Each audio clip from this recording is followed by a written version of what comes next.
Here. 9 present.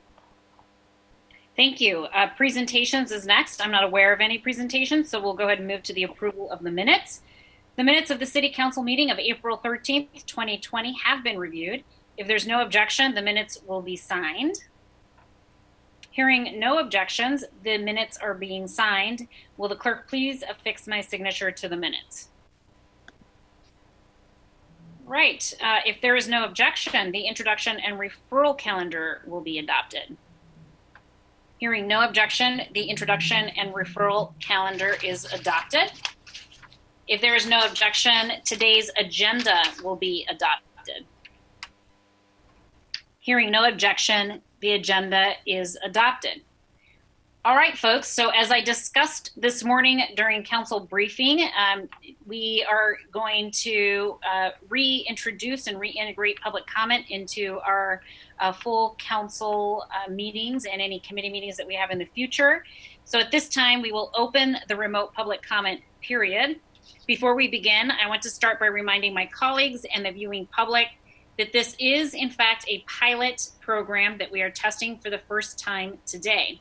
I ask that everyone please be patient as we learn to operate this new system in real time and navigate through the inevitable growing pains that we will have in implementing this unique tool.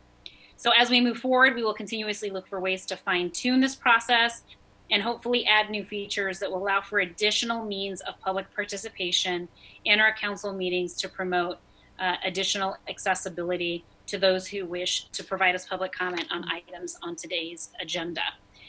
We will be, after this meeting, sending a survey to any of the folks who signed up for public comment today. It is a voluntary survey. It's just an attempt to gather more information from users of the system to make sure that we are taking your input and your feedback into account as we continue to evaluate the utility of this public comment tool. So while it remains our strong intent to have public comment regularly included on future meeting agendas, the City Council reserves the right to end or eliminate these public comment periods at any point if we deem that this system is being abused or is unsuitable for allowing our meetings to be conducted efficiently and in a manner in which we're able to conduct our necessary business. I will moderate the public comment period in the following manner. First, the public comment period for this meeting will be a total of 20 minutes, and each speaker will be given two minutes to speak. I will call on each speaker by name in the order in which they registered on the council's website.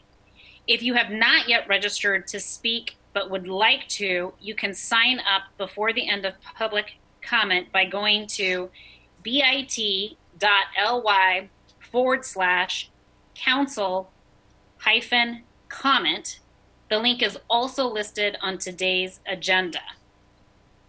Third, once I call a speaker's name, staff will unmute the appropriate microphone and an automatic prompt of, quote, "You have been unmuted," close quote, will be the speaker's cue that it is their turn to speak. Please begin speaking by stating your name and the item which you are addressing. Public comment should relate to an item on today's agenda, the introduction and referral calendar, or the council's 2020 work program. I want to remind my colleagues and all of the public commenters who signed up for public comment today that just because we're doing this virtually doesn't mean that the council rules don't apply. In fact, the council rules related to public comment continue to apply in full force, even though we are doing this public comment virtually. I will provide speakers with a 15-second warning as their time is expiring so that they know to wrap up their comments, and their mic will be muted at the end of their allotted time of 2 minutes. Once you have completed your public comment, we ask that you please disconnect from the line, and if you plan to continue following this meeting, you can do so via Seattle channel or the listening options that are listed on the agenda. So the public comment will now be open. Again, I had originally said we usually do 20 minutes. We have about 28 speakers signed up so we'll probably go a little bit over 20 minutes. So I'm just gonna go ahead and allot 30 minutes to public comment right now if there is no objection from my colleagues to do so. All right, so we're going to go ahead and open up public comment. It is 2:10 p.m. Public comment will be slated to go until 2:40 p.m. today, and I will go ahead and call on the first speaker who is present to provide us with their public comment as soon as I set up my timer, because it turns out I have to keep time. All right. Timer. 2 minutes. Okay. Our first speaker is Lisa Howard.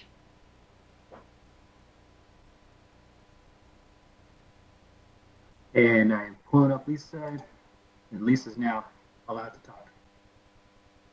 Hello, this is Lisa Howard, commenting on item 119769.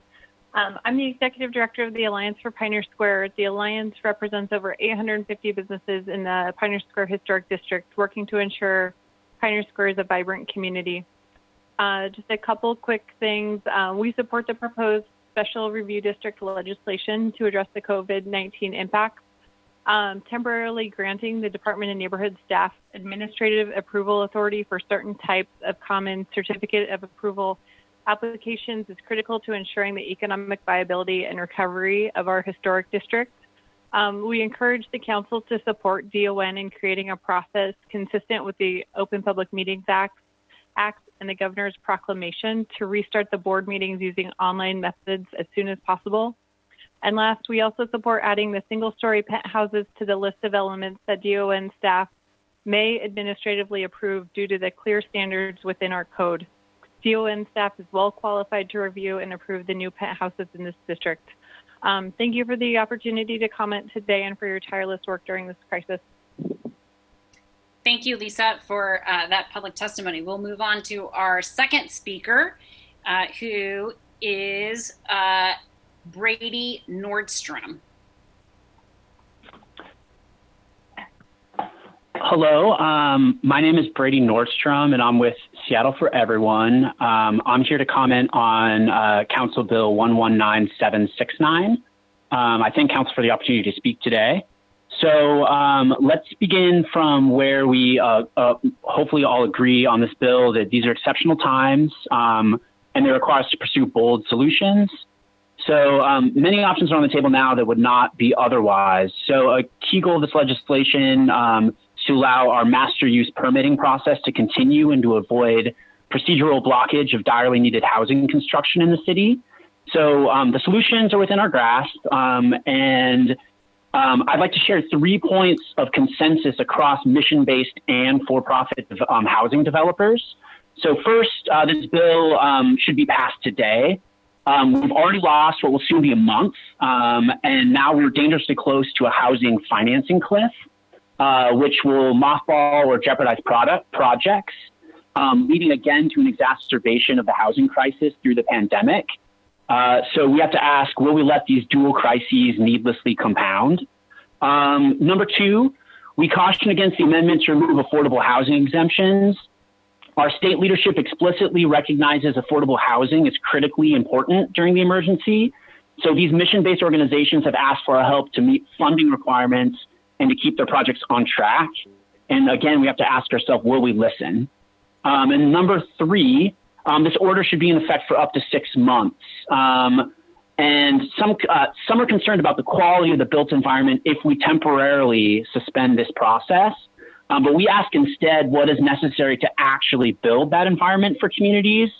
And this is not a question of preference, but of necessity. So I'll just say lastly that it's in the interest of housing providers to build a trusted partnership with the city. So thank you.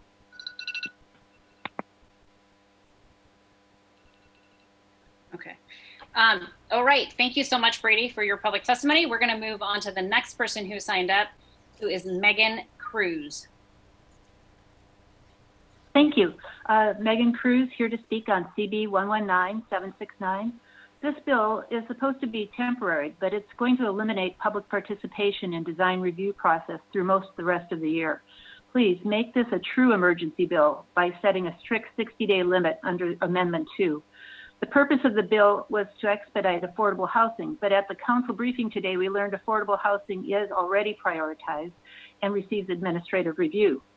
As CM Morales pointed out, this legislation conflates and confuses affordable housing with neighborhood engagement. And as she said, it shouldn't be a sacrifice during a civil emergency. Citizens have a right to a say on how their neighborhoods function. Many concerns raised today don't make sense. Number one, it's difficult to set up and hold online meetings. The Seattle Planning Commission, the Seattle Design Commission, City Council, and Town Halls have all gone to online formats in the past 5 weeks. These meetings offer interactive engagement. The city has a publicly funded state-of-the-art production facility that supports 24/7 civic programming. It is up to the challenge. Number two, an imposition on design review board members. These boards are composed of sophisticated design professionals that have made a commitment of their time and do their work online now, as we all do. If an online discussion is too complex for them to comprehend, what hope does the public have to follow through on the trouble to sell a platform? For the public, an online meeting is better than nothing at all, and that has to be prioritized, and it's just not in the current form of the bill. This legislation is really aimed at inducing large commercial projects to step forward and submit proposals during the 6-month window where community stakeholders won't be heard. Please don't let this happen. Councilmember Swant was very passionate today as she spoke about the need for public discourse in big decisions, and this applies to all legislation. This is a big decision that goes to the heart of open government. If you must pass this bill, please adopt the Second Amendment. Thank you. Thank you so much. We're going to move on to the next speaker, who is Alice Lockhart. Hello, Council. This is Alice Lockhart with 350 Seattle's housing team, and I so appreciate this opportunity to speak. Thanks to everyone who worked so hard to get public comment back. And we are speaking to Council Bill 11769, which we strongly support because it streamlines processes to create more housing at this time when it's manifestly evident that being unhoused puts people in mortal danger. And we all know how we got here with so many people unhoused.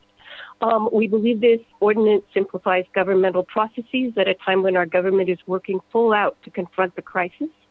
We particularly appreciate the provisions that apply to affordable housing. We support our city's work to keep us all safe, and we acknowledge how hard our local government is working for us in this moment.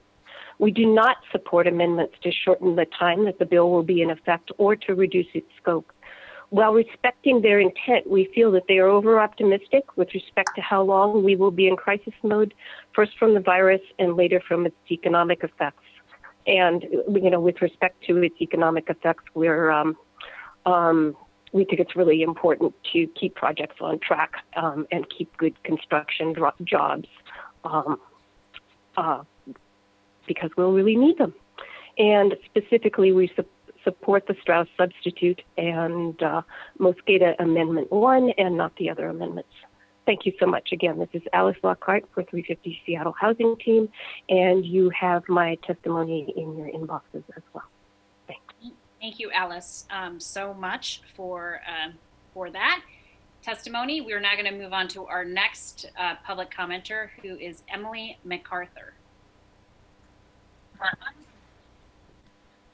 Thanks, Council. I wanted to speak to I think it's important that the Council is able to meet during this emergency moment, and then there are a lot of urgent things that need to be acted on. And I'm glad that so many people before me have already talked about the need for housing. I think this Council knows quite well that the vast majority of working class people don't have any savings, and that a huge portion of people here in Seattle are suffering from layoffs and cut hours. We urgently need housing, and we also need a jobs program. And the perennial question is, how do we pay for these things that we need? It was clear before the crisis that we had a regressive tax system here in Washington, and I wanted to urge the Council to act swiftly in taking up Council members Morales and Sawant's bill to tax Amazon and big business for COVID relief, as well as funding housing. And I would really appeal that these things not be decoupled from one another, another because I think they are inherently linked. As the speaker before me highlighted, we'll be suffering from the fallout from this crisis for quite some time, and the immediate cash relief is very important, but an ongoing jobs program and housing is absolutely vital. Thank you so much for that public testimony. We're going to move to our next public commenter, and I have Nancy Helm. Hello, thank you, council members, for this opportunity to comment. This is Nancy Helm. I live in the Green Lake neighborhood. I represent myself, a 30-year resident of Seattle, and I'm here to comment on Council Bill 119769. Thank you for taking this important step to keep our city moving during this time of crisis. We need this emergency legislation. Without this legislation, many essential housing construction projects will be stalled by administrative requirements. The need for housing, and especially affordable housing, is not going away. We can't afford unnecessary delay in getting these projects permitted. And as we emerge from restrictions, we will need jobs. Having these construction projects permitted and ready to start will create good paying jobs at a time when they are most needed. I don't support amendments that would shorten the effective dates of this legislation. In fact, these are common sense changes, and you should consider making them permanent to streamline Seattle's permitting process. I don't support amendments that would limit the scope of this legislation. I do support the amendments put forward by Council members Mosqueda and Strauss. Thank you very much for this opportunity. Thank you so much for calling in today and giving us your testimony. We will now hear from Suzanne Grant. Hello. Hello, this is Suzanne Grant. I'm in District 7, and I'm here to talk about CB 119769, which may potentially immediately gut protections for our urban forests. This week is the 50th anniversary of Earth Day, and I was at the first one. City Council must not make long-term mistakes for short-term gains. These could become permanent changes. If we are smart enough, we can provide housing and retain trees while we do it. I urge you to do the following. Support Amendment 1 to delete the provisions to exempt affordable housing projects from design review. There's no reason why poorer residents and their neighbors should have to suffer from substandard architecture, poorly built environments, and less trees. Instead of passing Amendment 2, please move design review meetings to an internet format. Allow online meetings, as you are now, in lieu of in-person meetings. Remove waivers on the landmark processes. Add provisions to prohibit allowances and variances through design review for the exemption period. All developers should have to follow the land use code without exception. At a time like this, we need our trees more than ever. Since 1993, Dr. Francis Kuo and William Sullivan of the University of Illinois have firmly established the importance of trees on human health. Quote, a disappearing urban forest leads to a psychological, physical, and social breakdown, unquote. Please use your power on the council to maintain the health of the citizens of Seattle. Stay strong and do not allow SDCI to conduct only internal administrative reviews without the oversight by Seattle's many regional design review boards. Please do not let this happen. Thank you for your concern and your care about our urban forest. Thank you so much for calling in today. Next up, we have Matt Hutchins. Hi, this is Matt Hutchins. Let's see. I come today to, one, express the support of the AIA Seattle. We appreciate your ongoing efforts to protect the public, assist those most impacted, and support business viability in response to the combined COVID and housing affordability crises. We believe this bill authorizes temporary land use permitting process changes that prioritizes affordable housing is an important way to expedite desperately needed affordable housing projects across the city. We would like to make sure that we're to state that we want to support the 6-month rather than the 2-month amendment for this bill's action. We just feel like that many of the projects that are going to be in the pipeline need that certainty, and if it's only a 2-month emergency action, it's going to be harder for folks to plan. As a design board member in the southwest part of the city, I support this as well. I think that as much as we can do to keep projects moving along, it's going to, one, assist the housing production that we need right now, and also make sure that we don't have a slowdown later when we do have a chance to rebound. Thank you very much. Thank you so much for that testimony. We're now going to move on to our next speaker, Michael Winkler-Chen.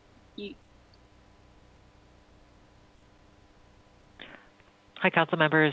This is Michael Winkler-Chen with the Seattle Chinatown International District Preservation and Development Authority. I'm calling in regarding Council Bill 119769. Two parts of the bill. One, I wanted to talk a little bit about the administrative design review for affordable housing. Very specifically, our team looked at it for our North Lot project up there north of the Pacific Medical Tower. This administrative design review would allow us to reduce our architectural work and product and thus reduce our cost to the project. It gets my project in ahead of potential code updates, which potentially saves the project $1.5 million. And it moves the project along so I can make my low-income housing tax credit application deadline, which is in December, which then means I can then hopefully get funded and get the construction project underway more quickly and the project up and operational more quickly. The second administrative review point that I wanted to touch on is very specifically related to the International Special Review Board. Allowing administrative review of certain items was something community members have been working towards. Certain community members have been working towards. Items like paint color choices, blade sign installations, and outdoor cafe seating should be handled administratively, allowing these projects to move forward and allows the board to focus on new buildings and substantial alterations. We will see an increase, unfortunately, of change of use applications due to the economic impacts of COVID-19, and we must be ready to manage those quickly so new businesses and community property owners can get moving in a timely manner. We ask DON to think through how it can allow the broad range of community members to participate in the process and what we may want to continue after this pandemic in order to assure timely process and wide engagement. Thank you. Thank you, Michael, for that testimony. We're now going to move on to the next speaker. Sorry, just hold just a moment. There we go. There we go. Okay, our next speaker will be Colleen McCallier. Close enough. Sorry about that. Yes, this is, oh, that's okay. It's Colleen McAleer, and I represent Laurelhurst Community Club. And it's 2,400 members, plus our small business community as well. And a few things about this bill just keep going over and over, and they don't sit right because they're taking out public comment for land use policies and also the administrative review process, which is a wonderful thing in our Seattle Municipal Code. The term and the scope are too long. 6 months is way too long, and there's another pipeline for 6 months to circumvent the public process. And surely a city of our capabilities could easily make it accessible to other people for public comment, review boards to meet. That excuse is a poor one, and I think we should almost be embarrassed by that. We've written up some comments and received them all, but I think that's no excuse for cutting out public comments for all of these projects, and particularly MHA. The affordable housing projects are near and dear to all of our hearts, so we all supported them. And SEPA reviews were waved away by the last city council. So the last insurance of livability of all of these new projects and residences really is the Seattle Municipal Code. And the sidewalks, tree protections, the elements of livability and the quality of life is so important to these projects. People of low income should have just as much ability to have good neighborhoods with good design standards. And that should not be an excuse to pass this legislation. The legislation goes much farther, and it talks about landmarks, et cetera, and the employees of the city.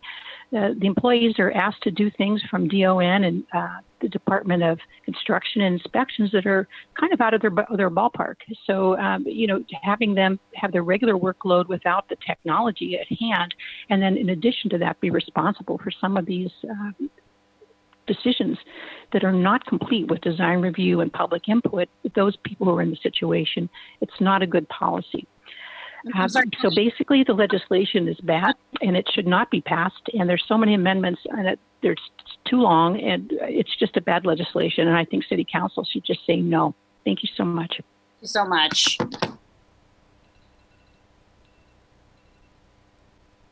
All right, so we are going to hear from our next speaker, who is Robert Turk. This is Robert Turk speaking on behalf of Landmark Properties in regards to CB 119769. Landmark Properties is the largest student housing developer in the country, and we are working on our first project in Seattle, which represents our largest project to date.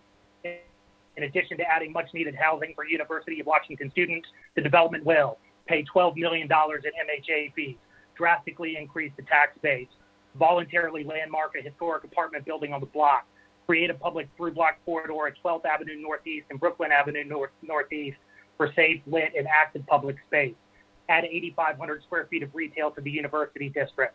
On top of this, the project will create hundreds of jobs through, among other things, construction, project management, contractors, and on-site staff. With these facts in mind, we respectfully request that the Council, 1, pass the legislation today as emergency legislation for 6 months in order to establish a level of predictability in the process. 2, pass the Mosqueda Amendment number 1 because it provides the necessary predictability for projects that will avoid inevitable delays for projects that are still moving forward. 3, reject the Herbold Amendment number 2, limiting the legislation to 2 months.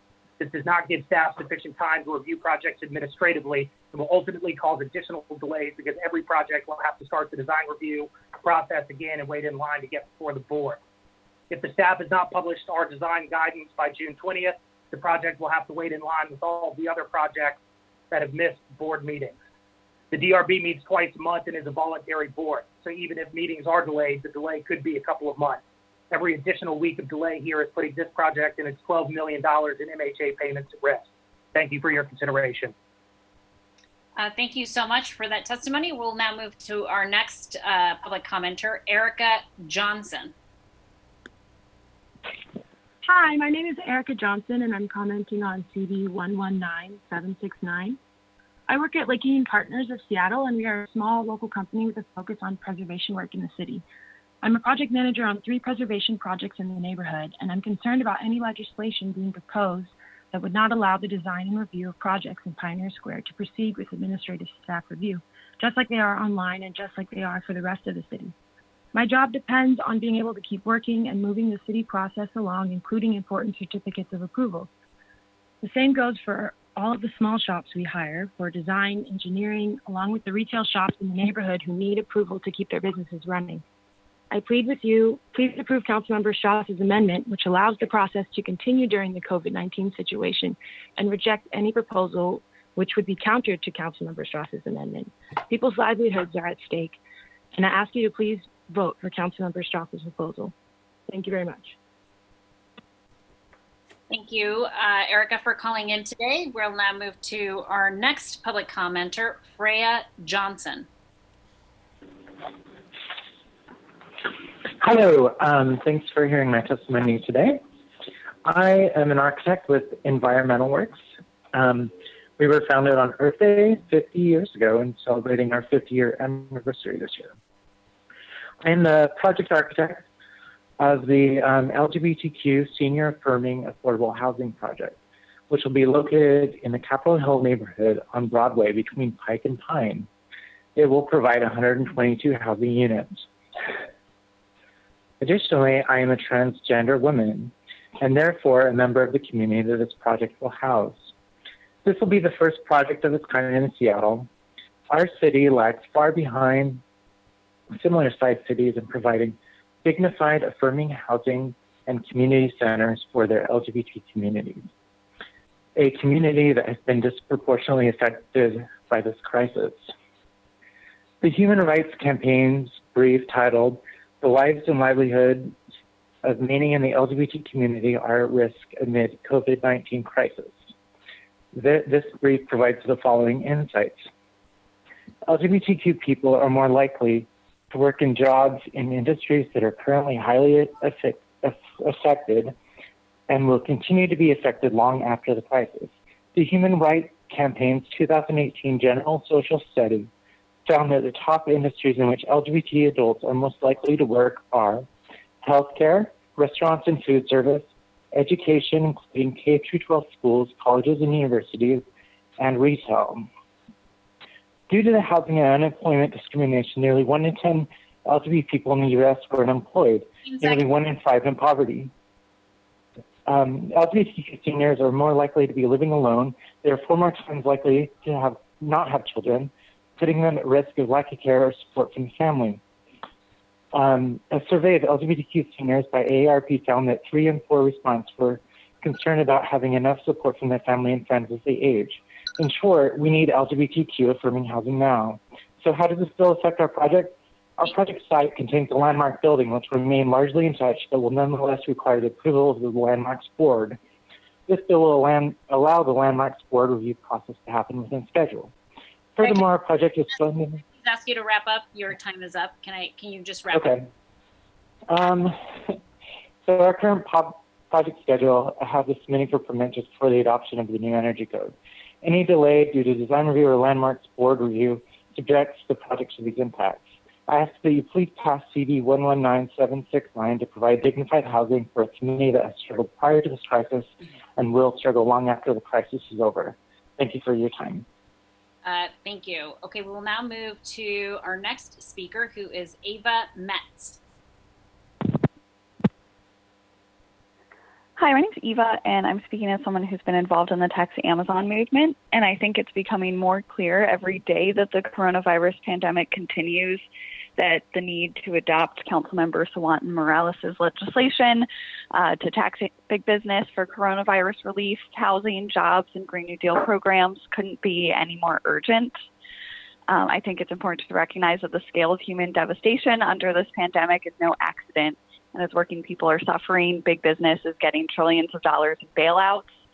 Amazon's profits have actually reached an all-time high, and The Guardian reported that they're making $11,000 per second, which is absolutely stunning, but they're still refusing to pay their workers fair wages, even give them basic protective equipment.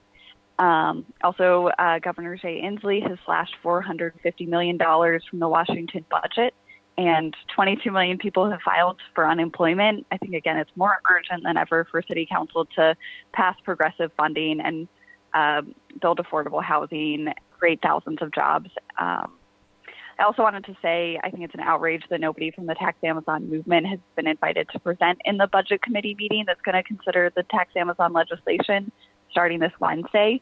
And that's why over 1,000 people emailed and called to demand that the legislation be sent to Councilmember Sawant's committee.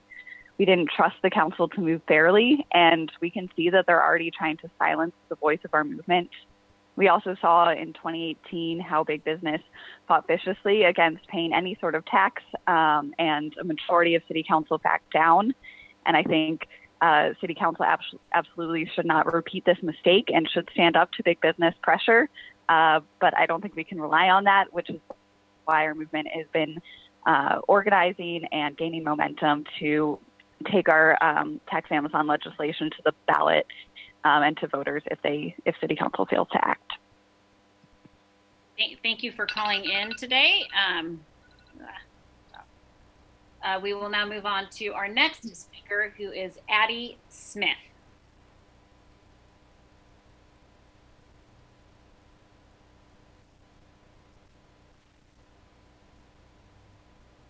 Is Addie Smith on the line? I am not seeing Addie Smith on the line. All right, we will go ahead and move on to the next speaker, who is Jack McCullough. Thank you very much, Madam President and council members. I haven't talked to you in a while. Jack McCullough, and I'm here to ask you to support the adoption of CB 119769 with the Strauss and Mosqueda amendments. You learned last week that the city is facing a $200 to $300 million budget deficit this coming year. None of us have ever seen times like this, and we obviously need leadership to keep the local economy in motion. Construction, we all know, is what the state and region rely on for municipal finances. It has 3 parts: MUCs, building permits, and active construction. Now, building permits and active construction are moving along fine. This legislation creates a path for MUCs to proceed. The AIA reported last week that 80% of local firms have seen a slowdown or stoppage in housing projects in the city. But amazingly, dozens of major projects want to keep moving here if there is a path. So the question to you today is, do you give them a path or not? If not, you must assume that these dollars for these projects go to other cities and other projects.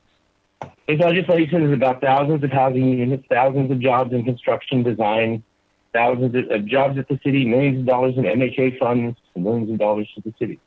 But mostly it is about one thing. It is about hope. People are looking for leadership to demonstrate that life will continue to move forward. And on the other side of this crisis, there will be jobs and activity and things to sustain them. You have the power to shut down this pipeline, but you do not have the power to get it flowing again. So this is about jobs today and tomorrow, and it is about the power of hope.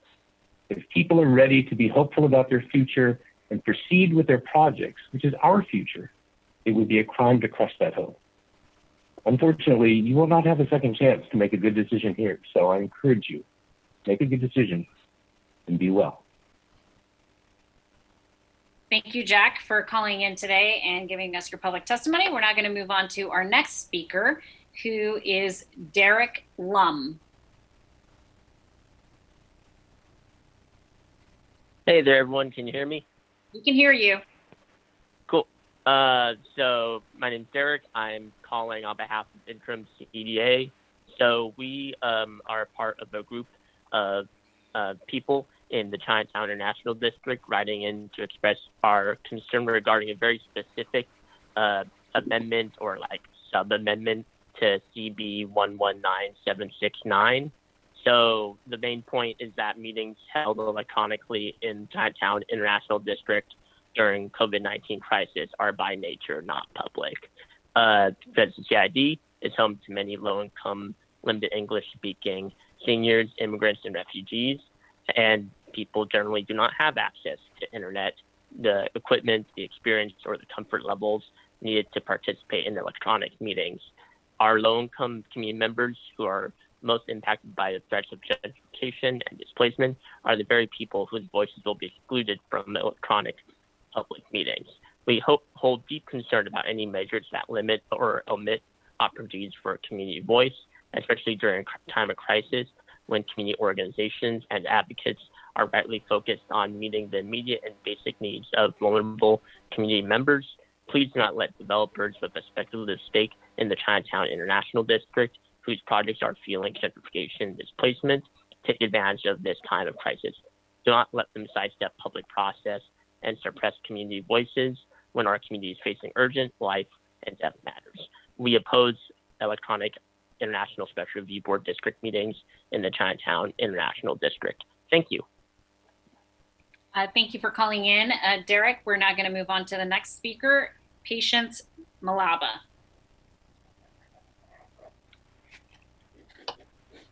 Hello. Hi, Patience. Thank you.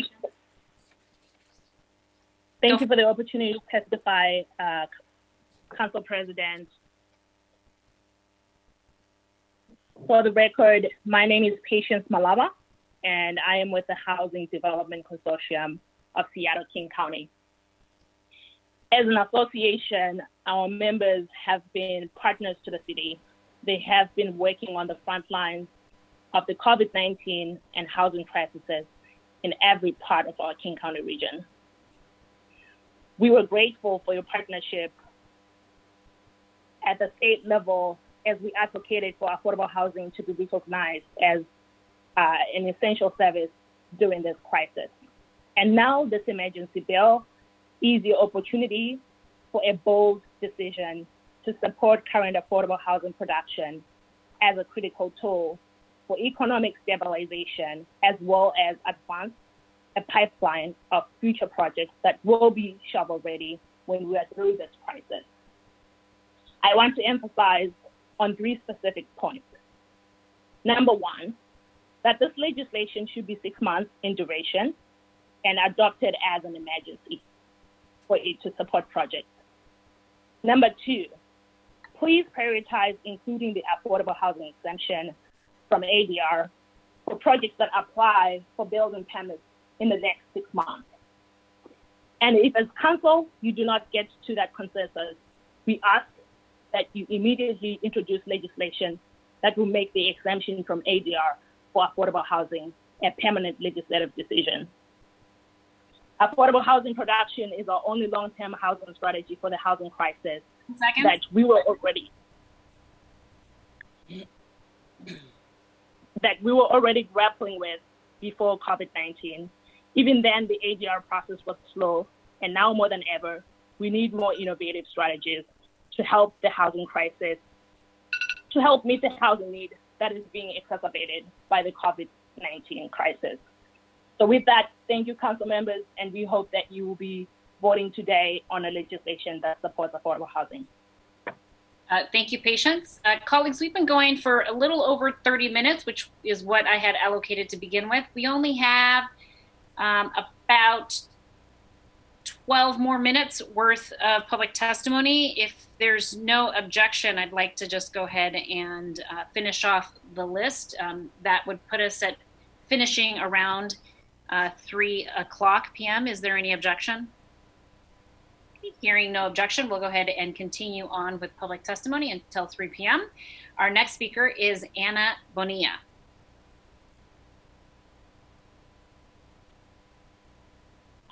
Good afternoon. My name is Ana Bonilla, and I'm with Enterprise Community Partners, here to express my strong support for proposal 119769, and I will be brief so as to not repeat what others have said already. First, we support that the legislation should be 6 months in duration, so projects can move forward. Secondly, we also believe that the affordable housing exemption from ADR projects should be included. And lastly, in regards to the landmarks process, we are supportive of giving broader authority for review and approval of projects that would address those that are caught between nomination and designation. This would immediately impact the project that we have been facilitating and working on. And without this change, this project could be held up indefinitely because it is caught up in the limbo with the landmarking process. And passing this bill with this amendment would help move ahead housing that will get vulnerable people off the streets. So thank you so much for your time. Thank you so much for calling in today. Next speaker is David Murray.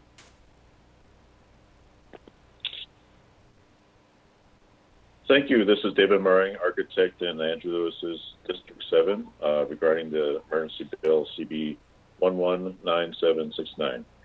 And again, thank you for the City Council for promoting this motivation to the Department of Construction to basically conduct online meetings. Why would we need 6 months to make that happen is a little bit of a question, but also what's questionable is what is it being applied for? This bill should be 100% applied for affordable housing, definitely. Affordable housing should always be prioritized over market rate profit interests. That's not what I'm hearing so far from some of the people that are calling in. But what we really need to do is provide affordable housing incentives and not a design review that was going to take place, say, for example, on April 1st in my area for 130 condo units selling between $500,000 and $1.5 million each. With this bill, they would be able to bypass the traditional design reviews. I'm also not quite sure why we can't employ this common technology and instead of looking at that as a key problem rather than trumping over code-established processes. There's go-to meetings or Zoom meetings that we all use. At the same time, we're spending all this time to create this bill. Definitely support not going 6 months in Lisa Herbold's proposal to do 2 months and adding on to that to not support promoting those that decided not to go for affordable housing, but only for those that are providing affordable housing for this community should be benefiting from any bypass. And finally, why is the Department of Construction Inspections, the ones who are supposed to be creating this process, a key benefactor in this? Paragraph M states that the design review recommendation is made by the director of the Department of Construction Inspections rather than a design board. Seconds. So they're creating the problem, and yet they're going to benefit from this problem. Instead, if there is going to be such a process, let's keep it in the hands of the design review board and not in the hands of the Department of Construction, who are responsible for this delay. Thank you. Thank you, Mr. Murray, for calling in today. We're going to go ahead and move on to the next speaker, who is Tawny Bates. Hi, my name is Tawny Bates, and I'm speaking to 119769. Design review is the only method which the public has to understand and comment on large projects which directly impact them. The process is beneficial to neighbors and developers and results in better designs with little delay. Any change to the design review process due to COVID needs to be for the absolute shortest period possible. During that time, virtual meetings and video presentations should be mandatory and available so that the public can understand the project and comment. Building plans are complex. Normal people are not skilled in this field and need the meetings in public and the presentations to understand and comment on projects. Upzones have increased in the last few years and design review has been massively reduced. We need a robust design review, not simply a process where DCI makes all the final decisions. Citizens have a right to participate in this process and need the support of the design review boards. This is essential for Seattle to be the best city for everyone, the best for all possible. Please limit the impacts on the design review process during this difficult time by supporting Amendments 1 and 2 and always following land use codes without exception, even during this period. Thank you. Thank you for calling in today. We're now going to move on to our next speaker, Sarah Patton. Hello, this is Sarah Patton. I'm the chair of the Friends of the Market Advocacy Committee. Thank you for taking my comments today. I am commenting on Council Bill 119769. And I also sat on the Market Historical Commission for 10 years before retiring. And we had two big concerns. One was with the elements that of the council bill that impacted the landmarks preservation boards, and with regard to those concerns, I want to endorse the comments that you received from Eugenia Wu this afternoon. She did comments which made us feel that the amendments that are being considered and the legislation will not have a problem with the biggest item that we're following in the landmarks preservation board right now, which is the showbox issue. Quoting from her comments, it is our understanding that this legislation is not intended for large or major projects to go through administrative review for landmarks or in historic special review districts. That being the case, that's the end of the quotation. We're not as worried about those issues. The second issue is the changes in what would go before the Market Historical Commission.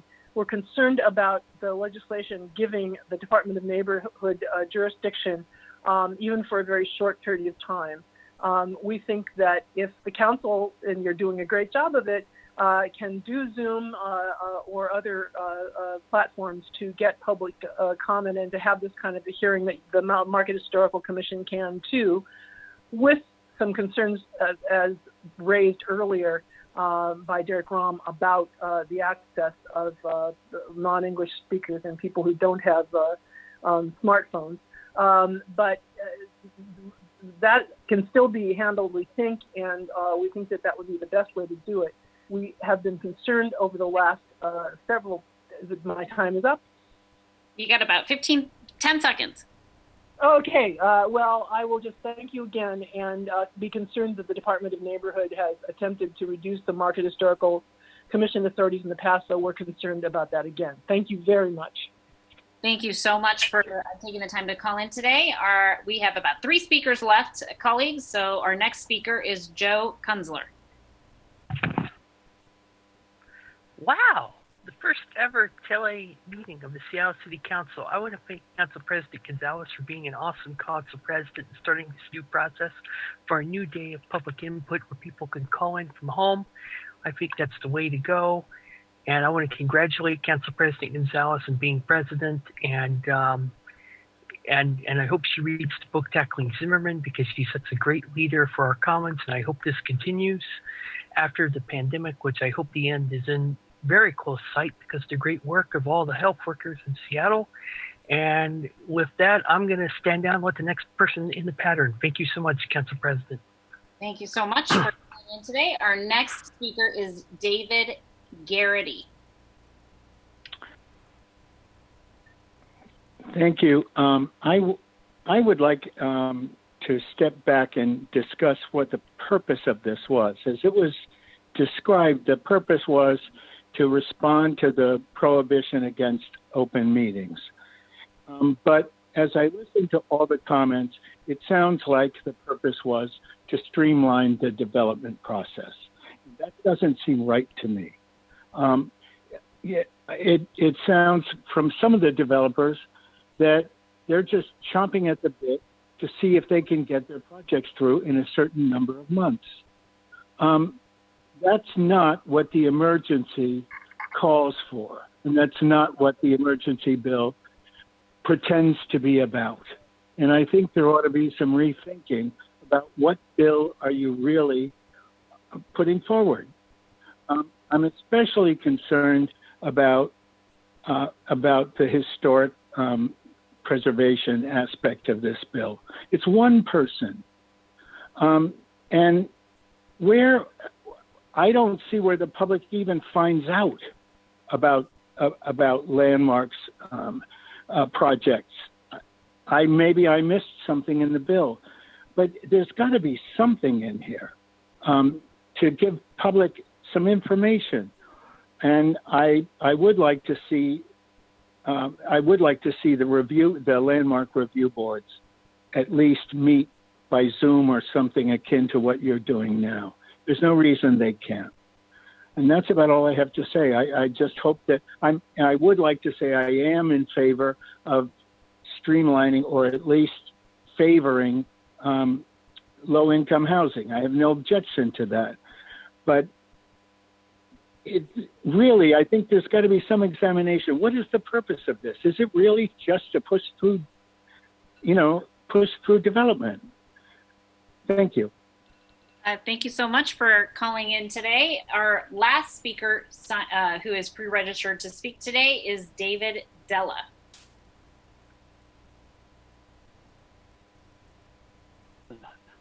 Councilmember President. Oh, okay. Hello, Councilmember Gonzalez, Council President Gonzalez, and council members. Thank you all for having me on. I'm a former city council member, and I applaud you all for the hard work that you're doing, especially during this challenging time.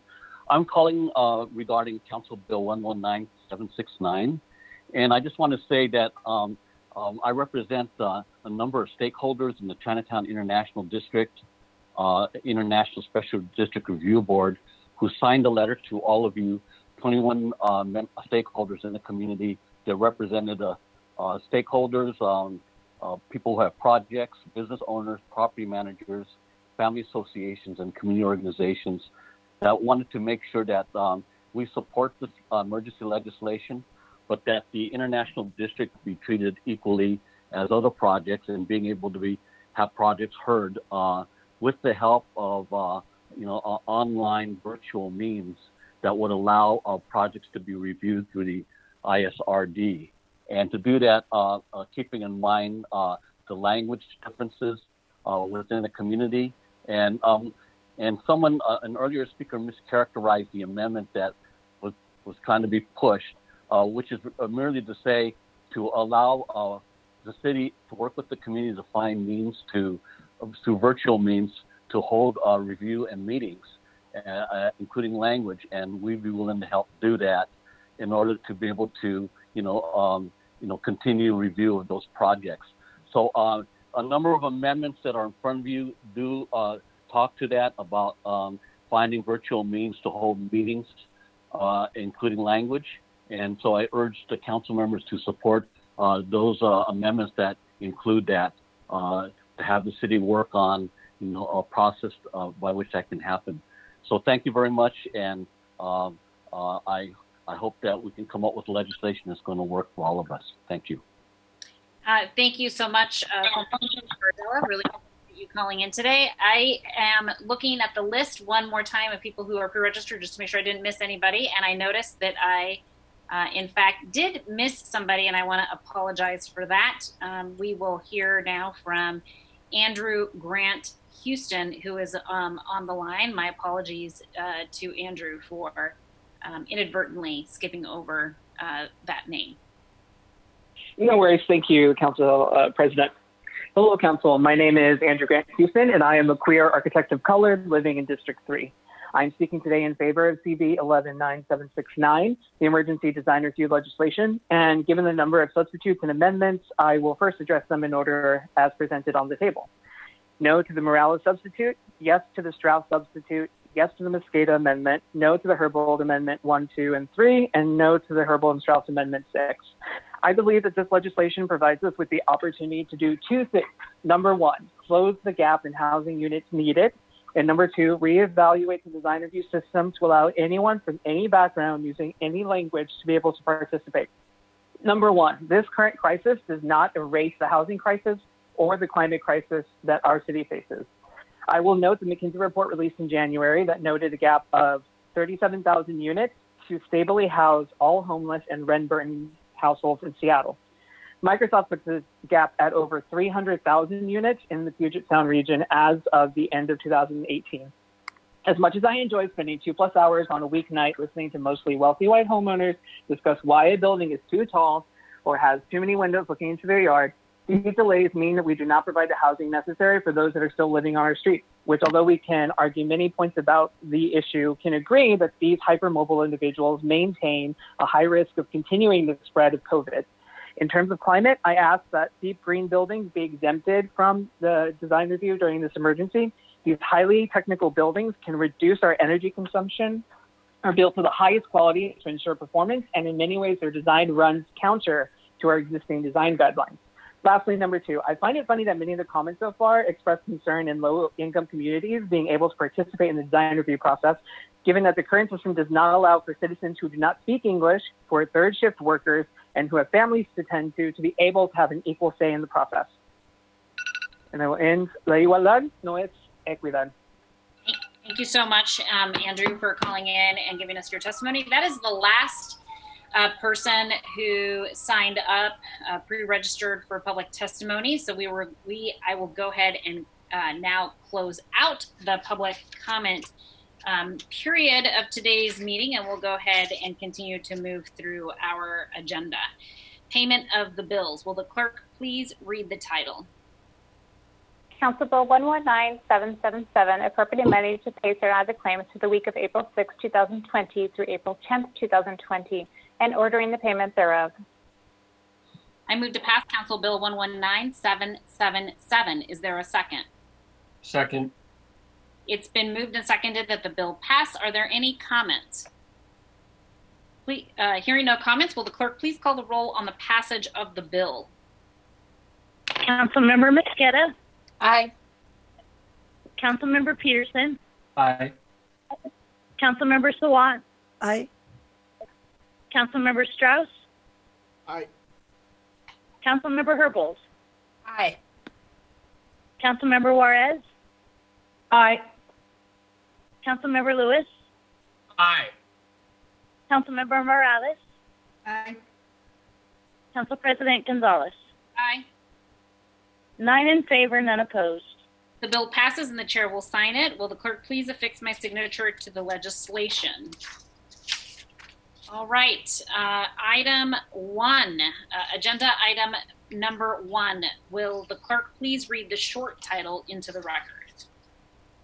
Agenda item 1, Council Bill 119769, relating to land use review decision and meeting procedures, temporarily modifying and suspending procedures in Title 23 and 25 of the Seattle Municipal Code. Thank you, Madam Clerk. I will move to pass Council Bill 119769. Is there a second? second. It's been moved and seconded to pass the bill. Councilmember Strauss, you are the primary sponsor of this bill, so I am going to yield the floor to you to address Council Bill 119769. The floor is yours. Thank you, Council President. This emergency legislation addresses design review, historic preservation, and permitting processes during the COVID-19 emergency. The intention of this is to allow critically needed housing projects, especially in affordable housing, to continue moving through the permitting process in a way that preserves public input and engagement and protects public health. Specifically, this legislation would allow projects to opt into administrative design review for 6 months or until design review boards are able to meet virtually or in person.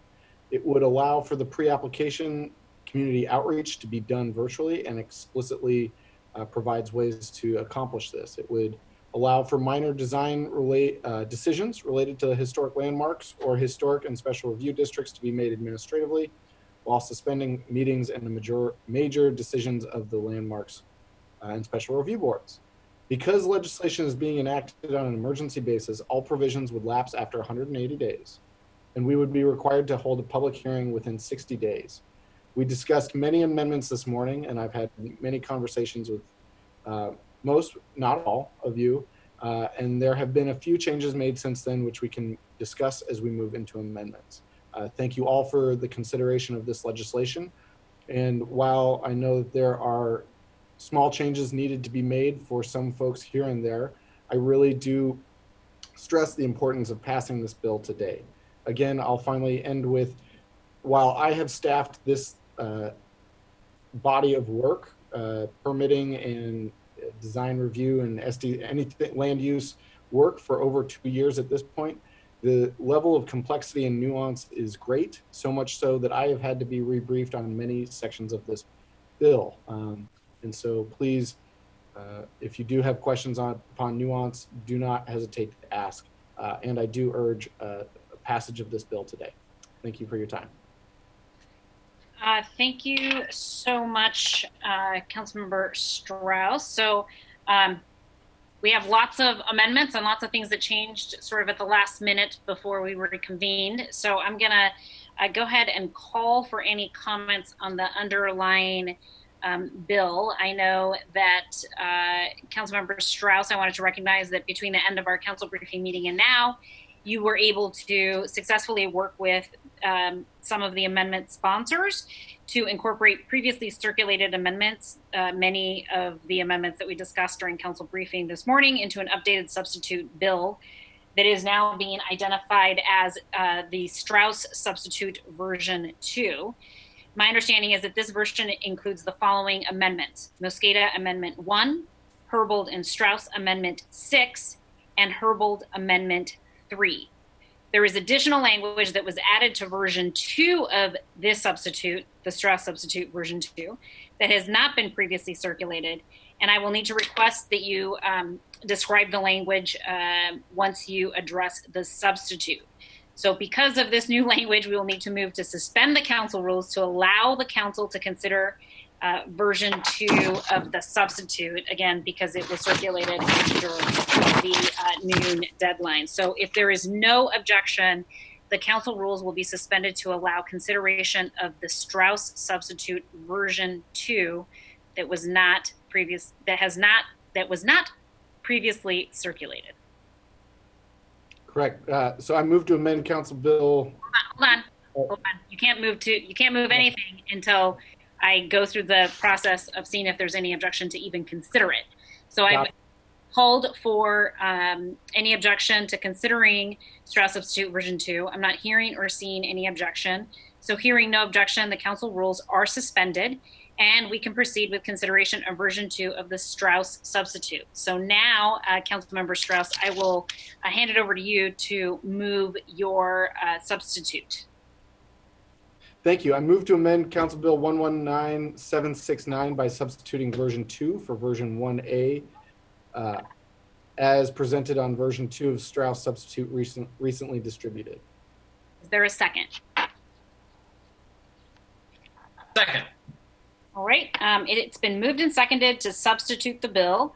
Councilmember Strauss, I will hand it over to you to address the substitute. Yes. Thank you, Council President. This amendment make several technical and clarifying changes to the legislation that were suggested by different council members.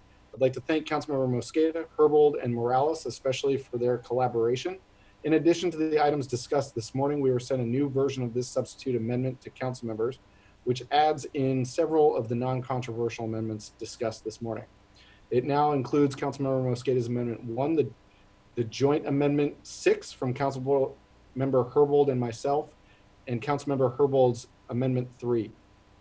Additionally, this substitute amendment adds new language from Councilmember Morales' substitute, which would remove the administrative decision authority for the International Special Review District and adds language access requirements for any virtual meetings of any other body, and adds language prioritizing projects that are important to the community. So it is my understanding, in addition to these new additions, it would allow Seattle Housing Authority to utilize design review exemption for affordable housing, clarifying community outreach requirements, improving tree protections, allow for administrative approval of door and window replacements in historic and special review districts, allow for administrative approval of penthouse installations in Pioneer Square, allow for administrative approval of certain certificates of approval when landmarks boards have granted preliminary approval, and requests SDCI and OLS to investigate a rule to protect construction workplace safety during the COVID-19 pandemic. It finally requests reporting in 60 days on the progress towards implementing virtual meetings. I would like to thank all of my colleagues again who contributed to the development of this amendment, hand it off to anyone else. And I would like to clarify with Councilmember Morales that this language does in fact include the ability for the International Special Review District to elect to allow for any projects that they deem that they want to put forward to administrative review that they would be able to.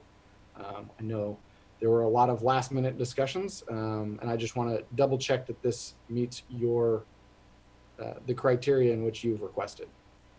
Okay, thank you, Councilmember Strauss, for that description of the substitute. So again, colleagues, the substitute as described by Councilmember Strauss includes the following amendments that we discussed at the council briefing. One, it includes Mosqueda Amendment 1 listed on the attachment to the agenda. It also includes the Herbold and Strauss Amendment 6 and the Herbold Amendment 3. There is, again, some additional language in there as described by Councilmember Strauss. So that is the version of the bill that is before us for consideration. I'm going to go ahead and call now for any additional comments or questions on the substitute version of the bill by a raise of hands. Okay, I saw Councilmember Peterson first, and then Councilmember Morales. Councilmember Peterson, the floor is yours. Thank you, Council President. Just to clarify the process, what we're about to vote on is simply just swapping out the bill with the new substitute. We're not actually voting on the substitute itself, correct? That is correct. So at this point, we are actually, let me go back to that. So we are considering the substitute version, and so what we are considering now is to just the procedural act of substituting the bill. So we will get to a point where we can talk about the substance of the bill, but right now we're just talking about the substitution before us. Thank you. Yeah. Councilmember Morales. That was my question as well. Thank you. Okay. Any other questions about the substitution? Okay, hearing none, will the clerk please call the roll on the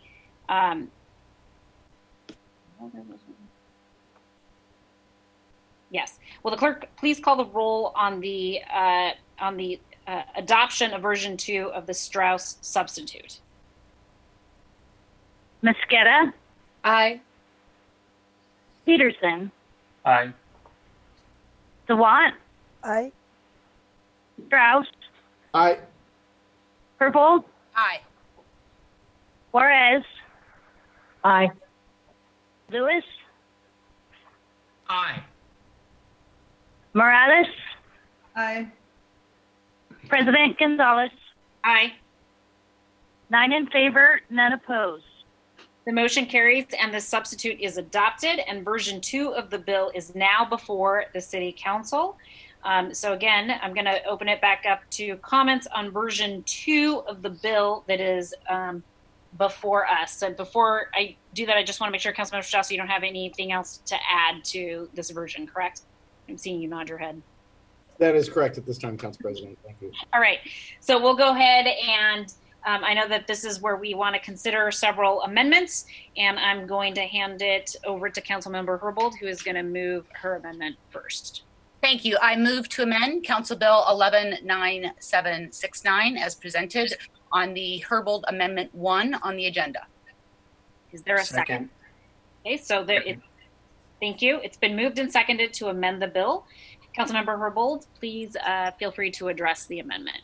Thank you. So Amendment 1 would delete the proposed provision that would exempt affordable housing projects from meeting certain requirements from design review, specifically in this case, the requirements associated with administrative design review. Affordable housing projects are currently subject to administrative design review, which do not require in-person meetings.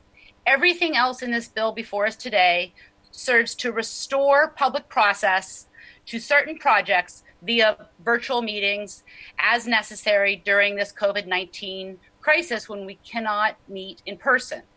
If this amendment fails, by merit of exempting affordable housing projects from administrative review, affordable housing projects will not benefit from these future virtual meetings that we're working to stand up. Yesterday, Director Torgelson confirmed for me that affordable housing projects, as a matter of business practice at SDCI, are currently prioritized in the administrative design review process and throughout the entire permitting process. Director Torgelson also confirmed that the 4 affordable housing projects referenced in his memo to the City Council, one located in Lake City, one in Bitter Lake, one in Columbia City, and one in Rainier Beach. These projects not only have priority in the administrative design review process, but all of them will be able to complete the early community engagement and outreach process. I am hearing from folks that even though the administrative design review process for affordable housing was legislated by the council very recently. It only went into effect in July of 28. I am hearing that people really feel that we need to reform that process for affordable housing. And I would support working on that effort. But it's really concerning to me that the council would take up a provision in this bill during this public health crisis, and that is really a policy conversation that the council should be having with broader community participation. The state attorney general has issued guidance on the Open Public Meetings Act, and that guidance states that legislation that we consider must be either necessary and routine or necessary to respond to the COVID-19 outbreak and current public health emergency. Just as a little bit more background on that, this guidance from the State Attorney General came after the March 24th Governor's Proclamation, Proclamation 2028. That proclamation says, subject to the conditions for conducting any meeting as required above, agencies are further prohibited from taking action as defined in RCW 42.30.020 unless those matters are necessary and routine matters or matters necessary to respond to the COVID-19 outbreak and the current public health emergency until such time as regular public participation under the Open Public Meetings Act is possible.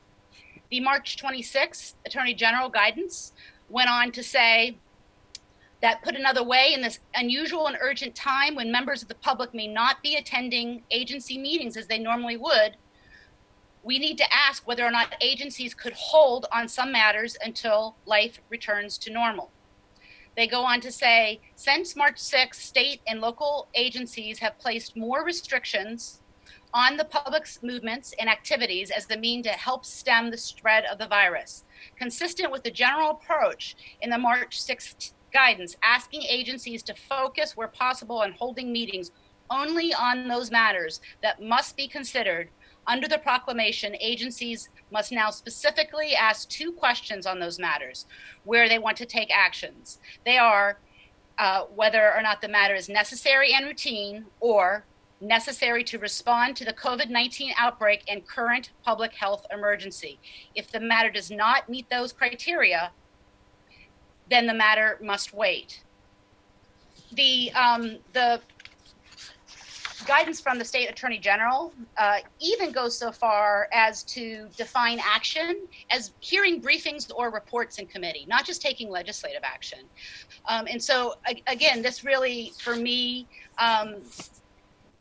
makes our decision today as it relates to this particular section of the bill really something to be taken very seriously at a time when we are pleading with the members of the public to take the proclamations from the governor seriously. I feel that we have to really model that behavior as well. The language in our own ordinance as it relates to the findings for the need to act on this section of the ordinance basically says that the ordinance provides an exemption from design review for certain affordable housing projects if they can file a permit application in the next 6 months, potentially long beyond the restriction of meeting in public. The Office of Housing is funding a number of affordable housing projects that will serve populations particularly impacted by the COVID-19 pandemic, including seniors and people at risk or of existing homelessness, and that are far into the permitting process. These projects are currently subject to administrative design review, which allows certain departures to be granted. Exempting these projects from design review and allowing departures to be granted outside of the design review process will shorten the time required for these projects to complete the permitting process, advancing the date by which they can be constructed. All good things, but nevertheless, the focus of this part of the bill is related to recovery, not addressing the public health challenge posed by in-person meeting requirements on the role of boards and commissions in development decisions. And the affordable housing built that might be exempt from administrative design review wouldn't come online to house people impacted by COVID-19 for a year at best. So exempting affordable housing from administrative design review will not house people who need housing now. One testifier correctly said that the COVID-19 emergency did not create the affordable housing crisis. This particular exemption in the legislation could help those people later after the COVID-19 crisis has passed, but the affordable housing crisis will still be with us. And I am committed to working with housing providers on administrative design review reform when we can do that in accordance with the Open Public Meetings Act. That's all. Thank you. Thank you, Councilmember Herbold. Is there anyone else who would like to give comment? Councilmember Mosqueda, the floor is yours. Thank you very much, Councilmember Gonzalez, Council President. I appreciate your stewardship of this conversation remotely and the public testimony that you made possible today. Also want to thank the sponsor of the legislation for all of your hard work to include a number of amendments, including the 2 that we talked about this morning, and the amendments from Councilmember Herbold and Councilmember Morales, which I very much support. So appreciate your tough work on that. Colleagues, I do want to speak to the amendment that Councilmember Herbold just spoke about, which would remove the provision exempting affordable housing projects from design review. Unfortunately, as Councilmember Herbold knows, I am a no on this amendment. I'll be voting no because I disagree with the premise that affordable housing is not part of our emergency response to COVID. I want to draw your attention to 2 articles that we received as submitted as public comment today, if I might, Madam President. Yes, you may, please. Thank you very much. One is from an email that we received from the AIA from Michael Davis this morning at 11:50. He says, we're in a critical time regarding affordable housing in the city of Seattle, a crisis only exacerbated by COVID. This bill, by including affordable housing in, will help shave off critical time in the process and aid in facilitating the production of more units more quickly. The housing crisis here in Seattle and the metro region across the nation is bound to become considerably worse once we've emerged from the pandemic, with countless numbers of renters, homeowners already in a precarious financial situation. At the federal level, we've seen a lack of leadership. Even historic legislation passed by the federal government fails to adequately address those directly affected, including those who are housing insecure, elderly people, people with immune compromised systems, people of color, and those who have been disproportionately affected by the disease and its economic impacts. It is precisely because of this, he writes, that is why it is so critically important that we see action at the local level to address these challenges, and that those measures be sufficient in duration to actually have an impact. These measures need to be 6 months and include affordable housing. Christopher Peterson from CEO of Capital Housing wrote this morning, as I know you are all aware, our projects were determined by the governor to be exempt from restrictions under his Stay Home, Stay Healthy proclamation because our projects are deemed essential. For many affordable housing projects, delays in their timing could render them infeasible or at best delay them for months, thereby eliminating or delaying our vital affordable housing efforts for the people impacted by COVID, and particularly the homeless. Our project, a partnership with Youth Care, will house very low-income people, including formerly homeless youth. Without this fix, the project could be delayed for a year. We know that SHA and other affordable housing developers are facing serious delays without this legislation, so the impact goes well beyond this project. It is not an attempt, he concludes, this is not an attempt to sidestep design review or landmarking. It is only an attempt to move housing forward in a crisis. And although it may not seem like it meets the definition of an emergency, I can assure you, for those who are homeless and those seeking affordable housing, it is an emergency.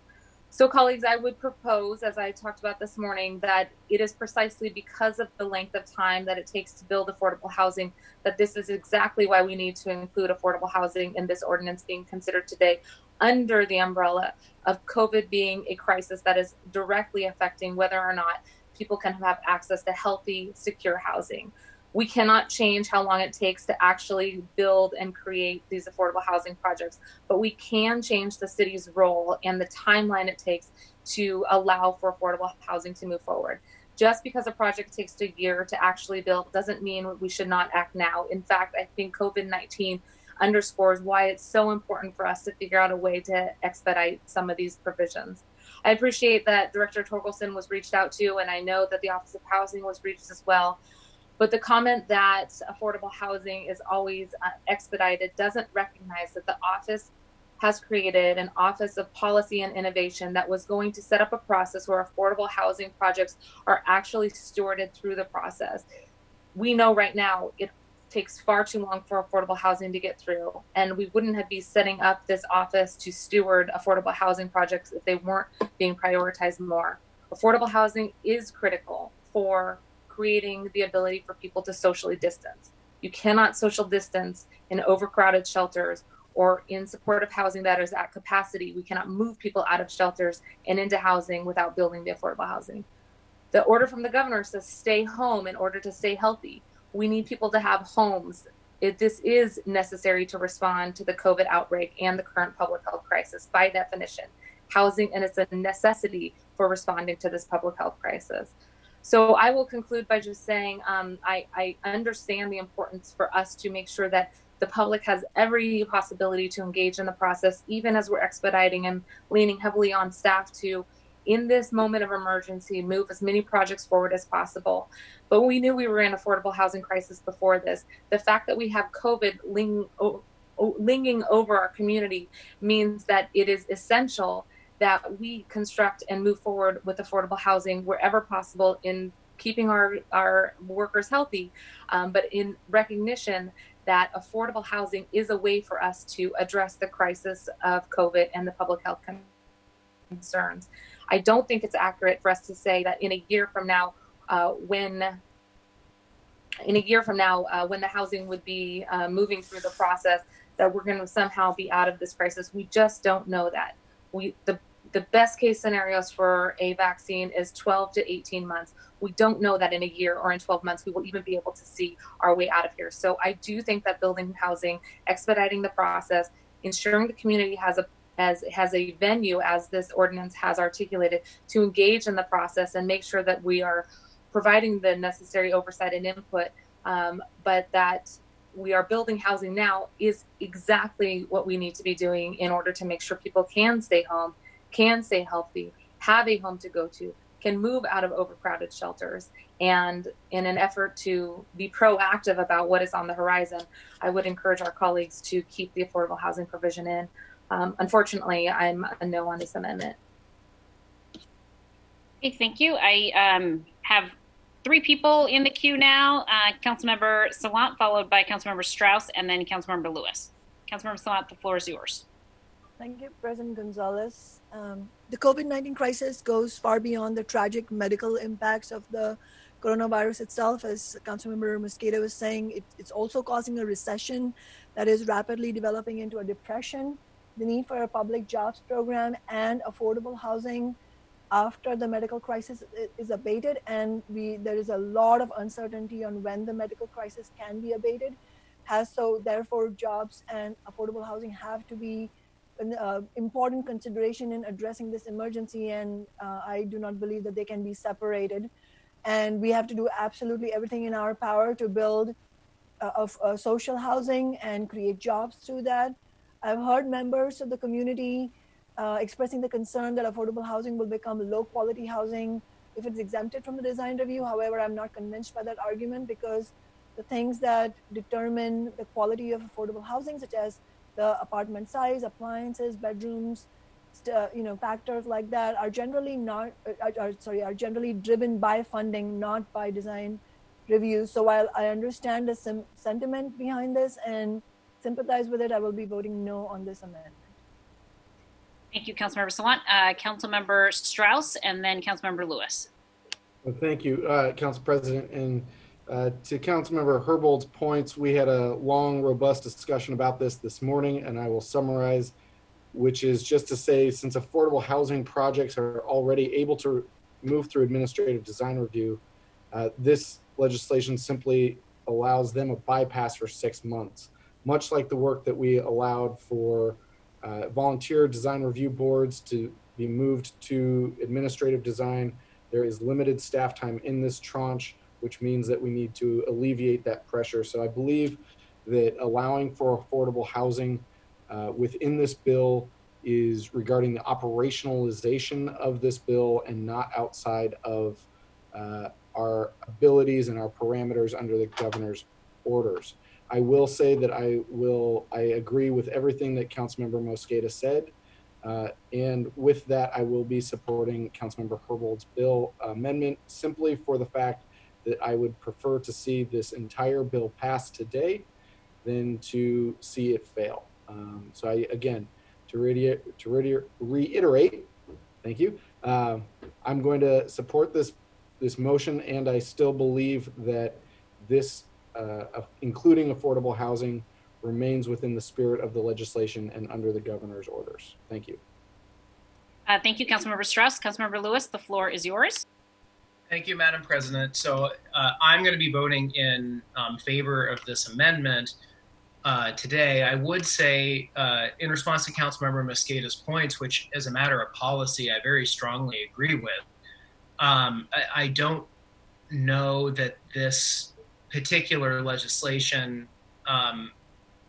reflects some of the concerns. I think it would if affordable housing was on the same footing as other similarly situated development that is subject to review board process, like all the other development that we are going to put into the administrative review.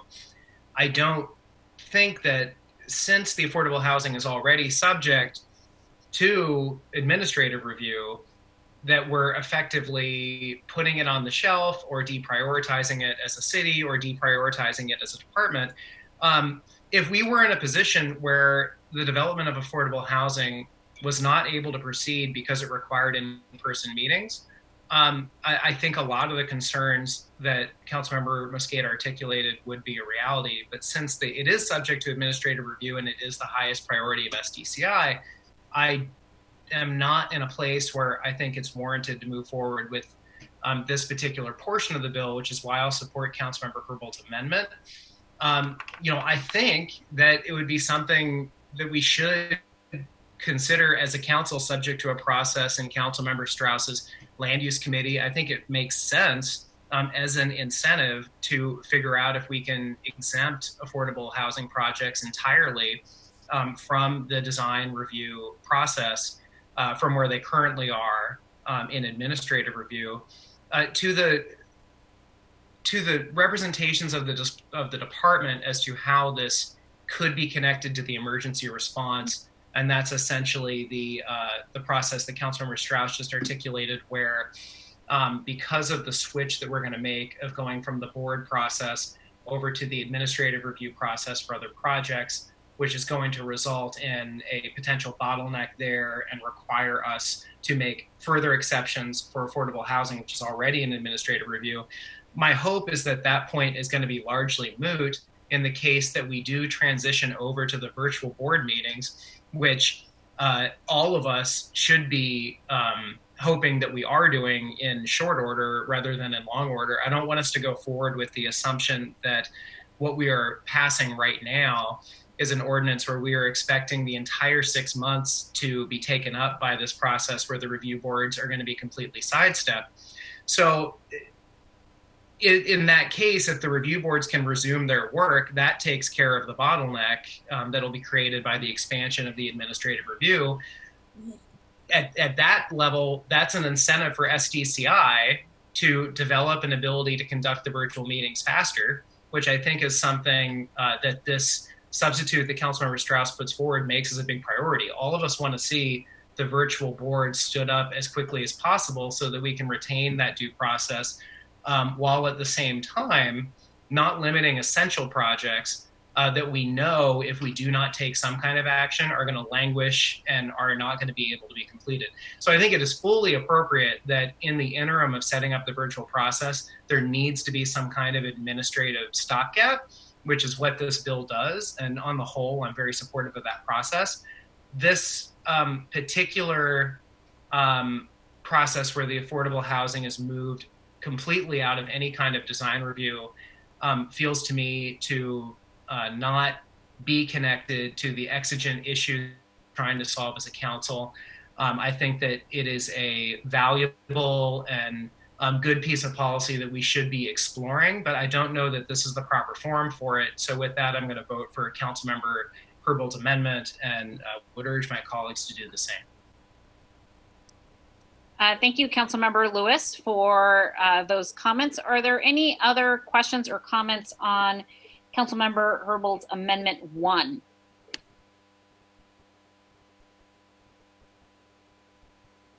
Okay, I'm not seeing or hearing any additional comments on the Herbold Amendment 1, so we can go ahead and move through the process of voting on this particular amendment. I would say that in voting on this issue, I think it's important that the public hear that that this council is committed to expediting the construction of affordable housing projects. I appreciate and understand the concern that is being expressed by the proponent of Amendment 1, Councilmember Herbold, who has very carefully gone through the process of explaining her rationale as it relates to that particular amendment. I do think that when we are talking about housing infrastructure, it's important for us to acknowledge in the context of this emergency response that really what we are called upon to do is to, in this emergency response, deal with the realities of how COVID-19 and the governor's proclamation order impacts the way we do business and the way we can do business. And so for me, I see this bill as a whole as a shift in how we operationalize the work that we're going to do that is necessitated by the realities of the public health emergency. And when we're talking about this in the space of land use, we know that land use is one of those areas where public comment and public testimony and public engagement is a cornerstone of the way we do the work as it relates to land use. And as a result of that, this bill I see as a response to the realities, to our new reality of not being able to engage in that work the way that we would ordinarily. So I absolutely support the policy, and at this juncture can't support this particular amendment, but am looking forward to seeing how we can continue the conversation. If this amendment does pass, I do hope that we can come together and have a robust policy conversation that frankly potentially goes even further than this, to make sure that we are truly expediting the process of construction and development of affordable housing in the recovery phase of COVID-19. So with that being said, Councilmember Herbold, do you want to have any last words on your amendment? Thank you for giving me the opportunity. I just wanted, excuse me, I do want to clarify that I do believe that affordable housing is part of a COVID-19 response, but for purposes of adherence to the OPMA Act, that would be restricted to the affordable housing units that we can open up now while we're in this crisis, not units that we open up later that are very, very needed in our affordable housing crisis. That is part of recovery, not as required by the state attorney general's guidance and the governor's proclamation as it relates. So there was a statement that attributed to me that I did not believe that affordable housing was part of a COVID-19 emergency response. I do believe that, but that would be for units of housing that we are opening up now. Thank you. Thank you for that clarification. Appreciate you again stating your clear position in terms of wanting to be consistent with the governor's order and proclamation.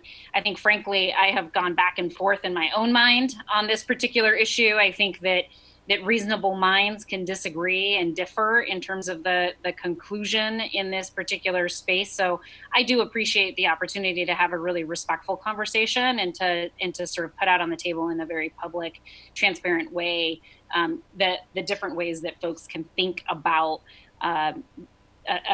the same issue and come out with a slightly different outcome. But again, regardless of how the vote comes down on this particular amendment that is related to how we review affordable housing projects, I want to make sure that the public hears clearly that this city council is united in the ultimate effort and desire to quickly construct affordable housing that will last in our communities for years to come, and that will be easily accessible to those who need it the most, whether it's now or in the few coming years, which will be difficult for us in this economic recovery as a result of this crisis. So with that being said, I'm going to go ahead and move us along so we can go ahead and take a vote on this one.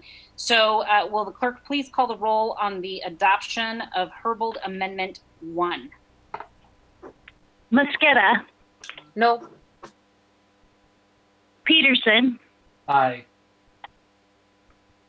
Sawant. No. Strauss. Aye. Herbold. Juarez. No. Lewis. Aye.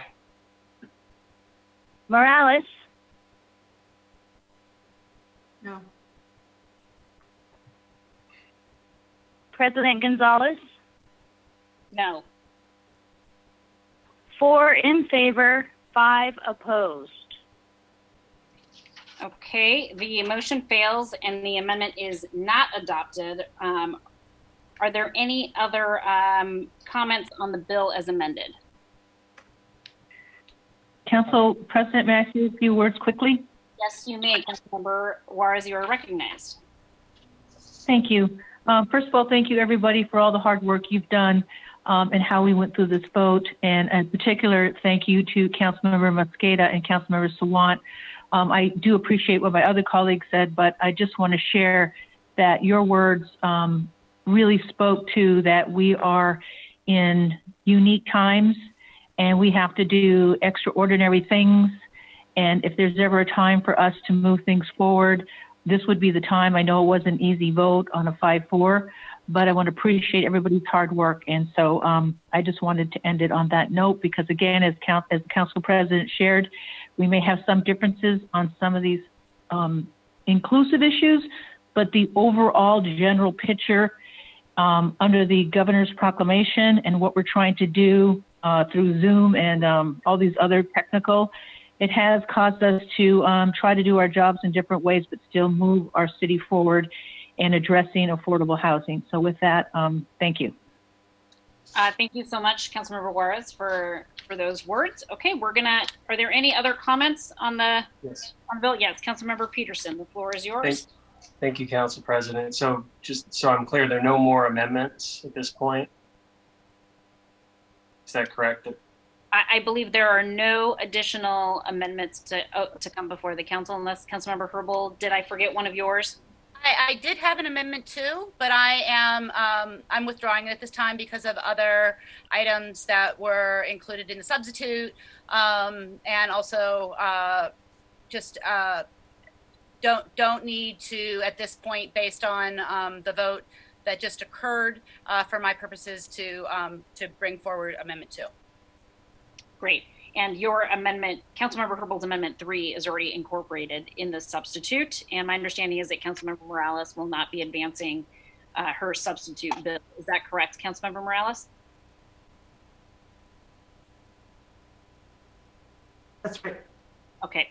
So all amendments have been considered, and any all of the remaining issues that were pending as of our council briefing this morning were rolled into one single substitute bill, which we are now considering. So we have a substitute bill, and it is ready for discussion and vote. So you are now officially having a conversation about that bill. So Councilmember Peterson, why don't you go ahead and provide us with your comments, and then I see Councilmember Mosqueda has her hand up, and we'll hear from her after we hear from you, and then Councilmember Morales as well. Thank you. I'm really grateful to Council President Gonzalez and the Land Use Chair, Dan Strauss, for providing more time for the public to consider this complex land use legislation from the Durkin administration. I also want to thank my other council colleagues for digging into this and offering amendments to try to make the legislation better.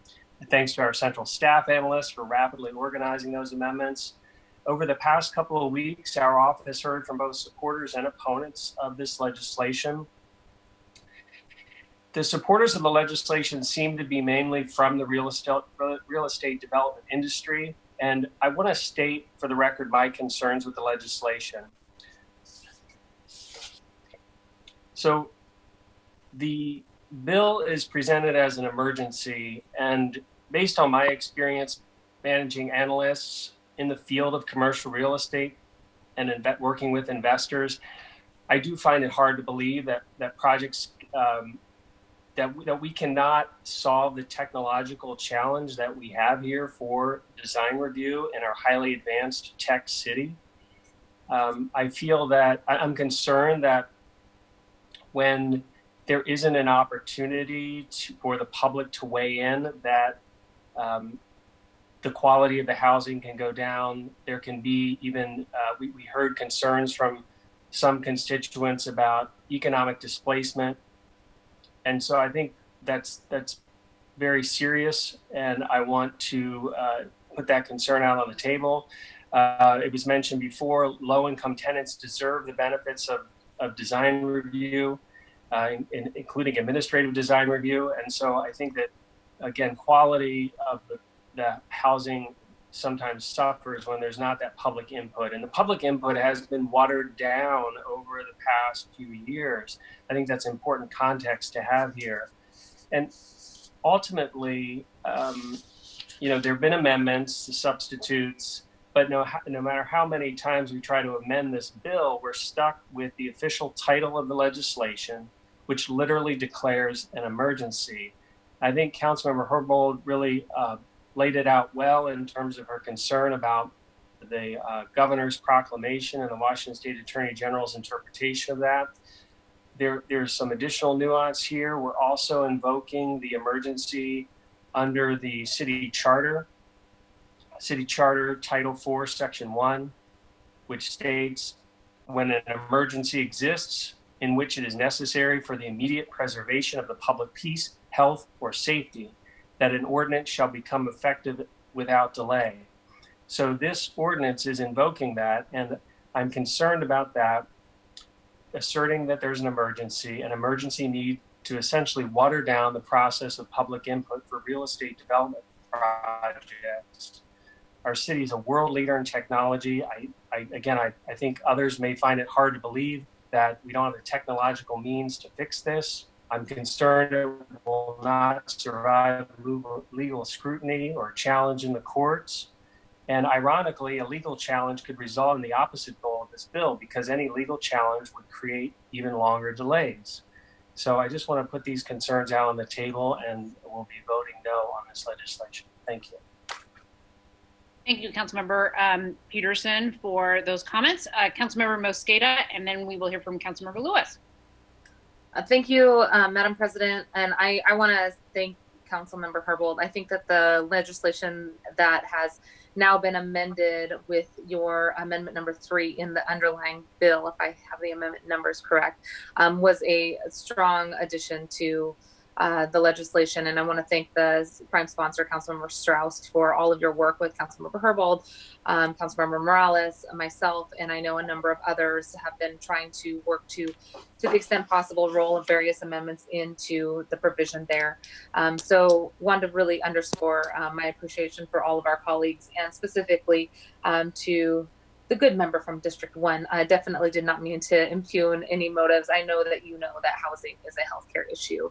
I think, as Council President Gonzalez said eloquently, perhaps different reasonable minds can differ on what the definition of now might be given the length of the COVID crisis. So appreciate your clarification on that. I definitely want to underscore how strong of a housing advocate you have been, especially around housing for those who are low income and unsheltered. You have been a true leader, and I appreciate your heroic effort over the years to make sure that housing is created and temporary housing is built as well. So thank you for that clarification. And lastly, I think that the legislation in front of us with the leadership of Councilmember Strauss has put forward some provisions to make sure that we not only are able to ensure that projects move forward, but they are able to the extent possible, build in that engagement strategy in a robust way, and as soon as possible, make sure that we are getting that public feedback up online. As Councilmember Peterson noted, we have technology in our backyard. I know that it will be a quick process with our departments to make sure that we are creating a full engagement process as we go forward.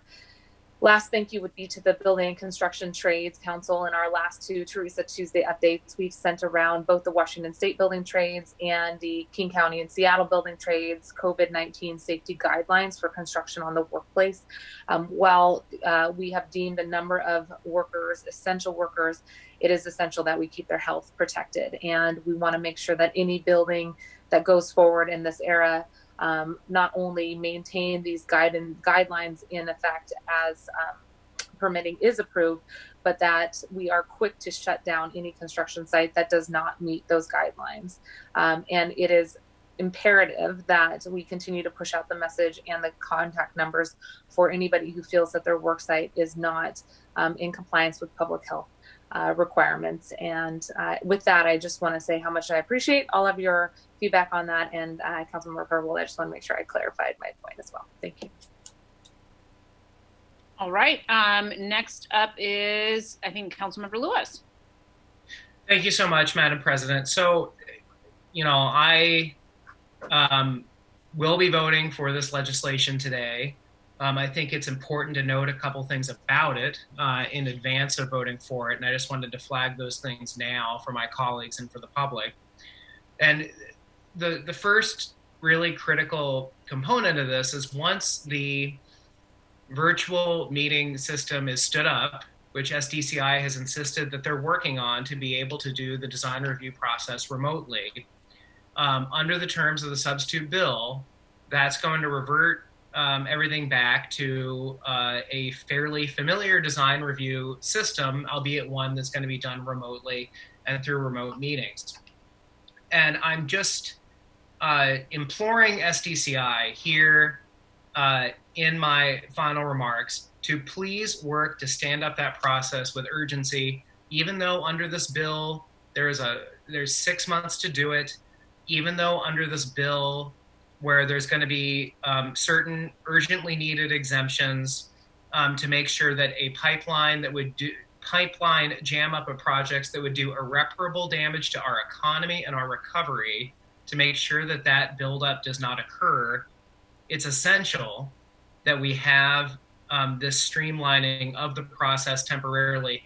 That it has to be temporary, and there's frankly, I'm not convinced of the excuses that have been given from SDCI on why it's going to take an exuberant amount of time to stand up this remote meeting process. I understand that it could take up to 30 to 45 days to do it, that it's complicated, that we as a council took 2 months to develop the process to get public comment in our meetings. It wasn't until today that we were able to accept them, but we did it, and we did it within 60 days.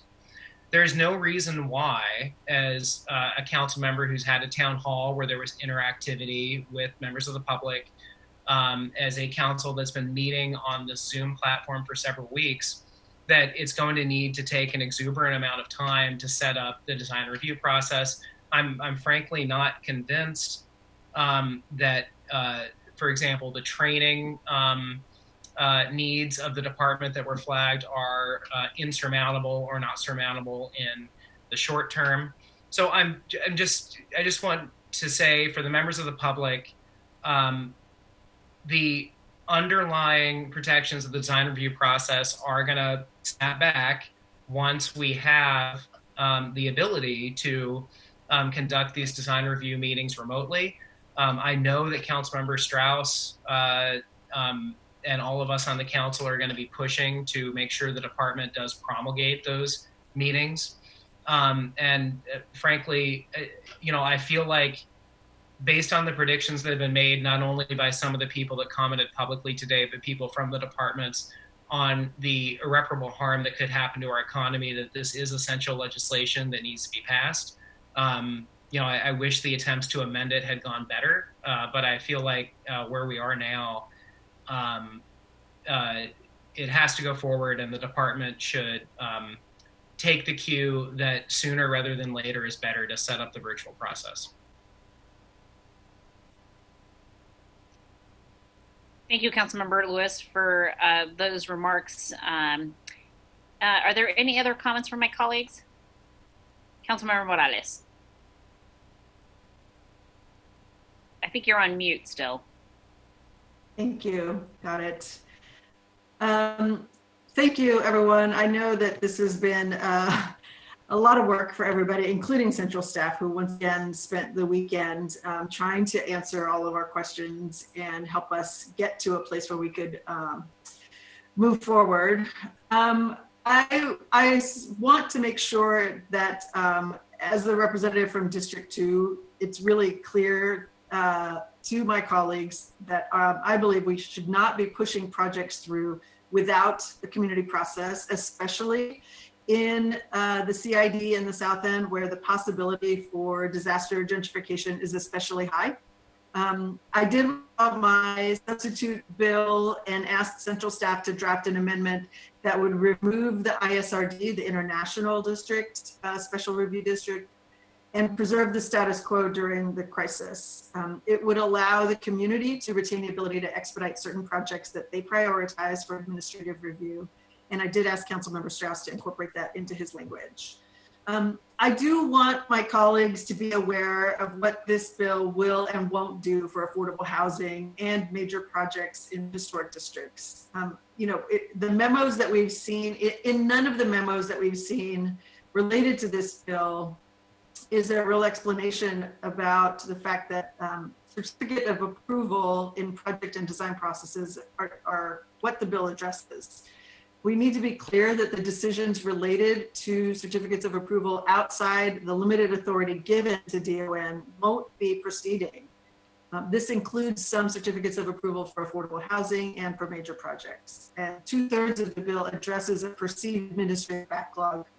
But we're still not achieving our goal of moving forward affordable housing projects that haven't received that designation, the certificate of approval designation.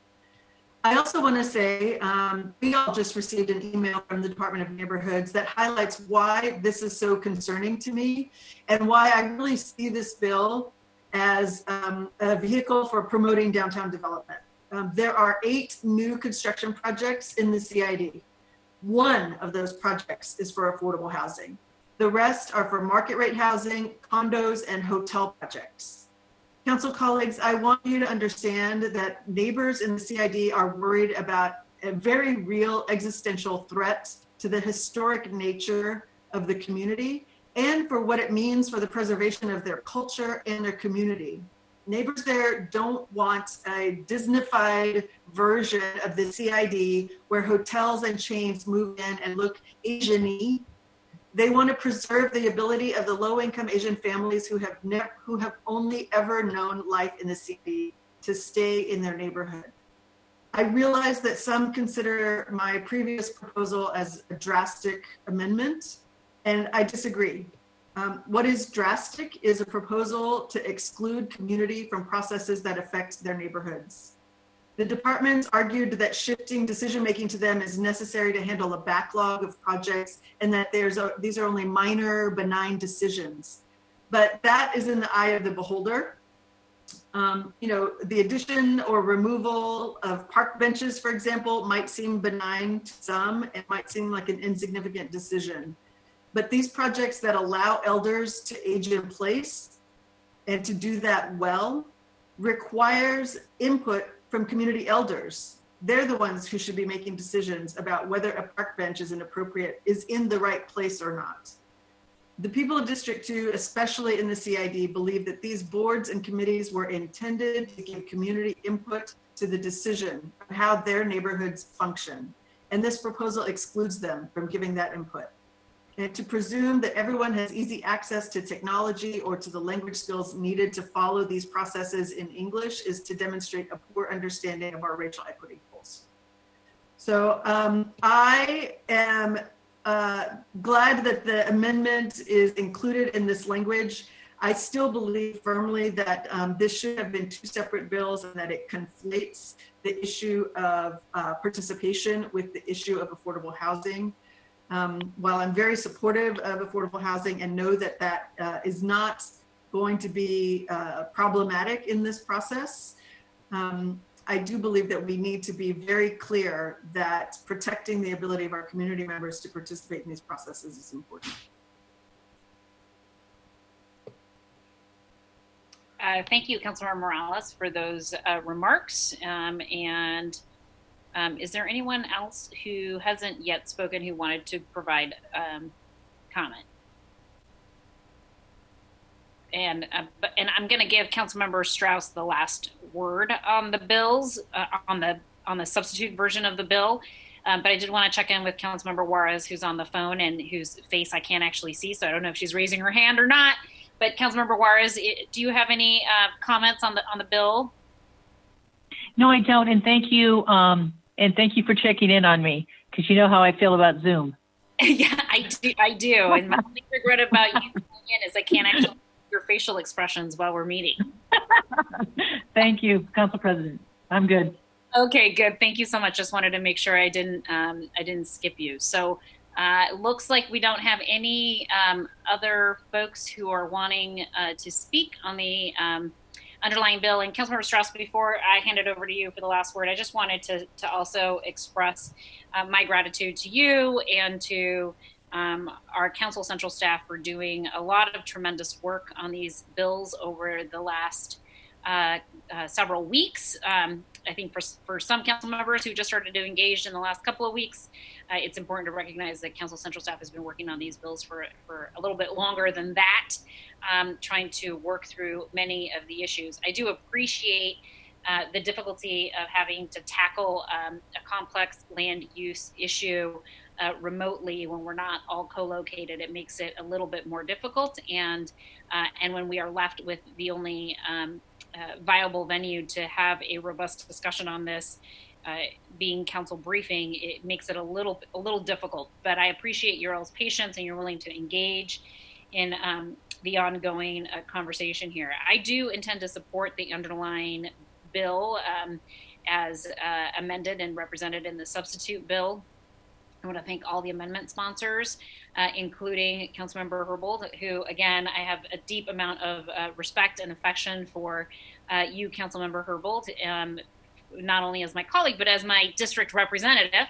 And really do appreciate your stalwart commitment to making sure that we are maintaining consistency as it relates to your reading of the proclamation and how this bill fits in or doesn't quite fit into that rubric. I think that was a very reasonable conversation for us to have, and I really appreciated you bringing it forward so that we can have that conversation. And when Councilmember Morales speaks about the needs of District 2, it's a very powerful reminder that communities of color, communities who have limited English proficiency, have been historically and continue to be excluded from many of the systems that we have in place that are represented by government and certainly by our land use codes. And I think it's important for us to recognize that when we talk about the recognition of history and the cementing of history in our city, we oftentimes don't see the history of people of color and immigrants and refugees acknowledged or captured throughout our city. Chinatown International District in Little Saigon is an exception to that. It is a amazing representation of the rich history and cultural contributions that that community has historically made and had right here in our own city. And I deeply respect the perspective that Councilmember Morales is lifting up when she talks about racial equity and as it relates to this particular issue and frankly, many, many more. So, but with that being said, I do think it's important for us to acknowledge the operational difficulties in this particular period of time, and do believe that they are temporary in nature and have the same expectations as Councilmember Lewis that the department and agencies will act swiftly to implement the processes needed in order to address the public comment and input participation piece of the work that belongs to them. So with that being said, I'm going to hand it over to Councilmember Strauss, who's going to take us home, and then we'll go ahead and take a vote on this bill. Thank you, Council President. Overall, I want to thank all of my colleagues here, Councilmember Herbold, Lewis, Council President Gonzalez, Councilmember Peterson, Councilmember Mosqueda, Councilmember Sawant, Councilmember Juarez, even though I don't see your face, and of course, Councilmember Morales. I want to highlight the importance of making sure that we do not pass new decisions without public input. We are responding to an emergency. Virtual meetings can be very difficult. They can be very difficult, especially when you are engaging in deep policy analysis of complex issues. For instance, today, just getting back on to full council this afternoon, I was kicked off 3 times and am not even sure that my Zoom is working correctly. So, and here we are, 2 months into this. And so, again, everything the council president said and Councilmember Lewis, you summed this up very well. This is intended to be a temporary procedure of moving decision-making to departments. We hope that virtual meetings will be up and running as fast as possible. Councilmember Herbold, I know that you are dedicated for affordable housing, to creating affordable housing, and I appreciate all the questions that you raised in this process. Overall, I really want to thank Council Central staff, Keetle, Lish, Alley, for being on phone calls with me over the weekend, late into the evenings, all last week. I want to also thank Noah in my office, V in Council President's office, Aaron House, Newell Aldrich, again, Councilmember Mosqueda, Council President Gonzalez, Councilmember Herbold, and Councilmember Morales for making this a more robust bill. It is our intent that that the virtual meetings will be up and running as soon as possible. And I thank you all for your coordination on a very complex subject matter over Zoom. And I think that is telling as to the complexity of setting up these virtual meetings that have very complex subject matters. So thank you all for your time, and I urge your support of this bill. Thank you. Thank you, Councilmember Strauss. I really appreciate those words. I just want to check in, speaking of Zoom and technological difficulties, I just want to check in to see if Councilmember Morales is still with us. She is. Yeah, I've been kicked off twice in the last 5 minutes, so. Okay. But I'm back. Okay. It looks like we've got everybody else still. So before you get kicked off, let's call this one to a vote. Okay. So will the clerk please call the roll on the passage of the bill as amended? Mosqueda? Aye. Peterson? No. Sawant? Aye. Strauss? Aye. Herbold? Nay. Excuse me? No. Thank you. Juarez? Aye. Lewis? Aye. Morales? No. President Gonzalez? Aye. 6 in favor, 3 opposed. So, colleagues, this is emergency legislation, which requires 7 votes in the affirmative. We only have 6 votes in the affirmative, so the motion fails, and the bill as amended does not pass for a lack of having the 7 required votes.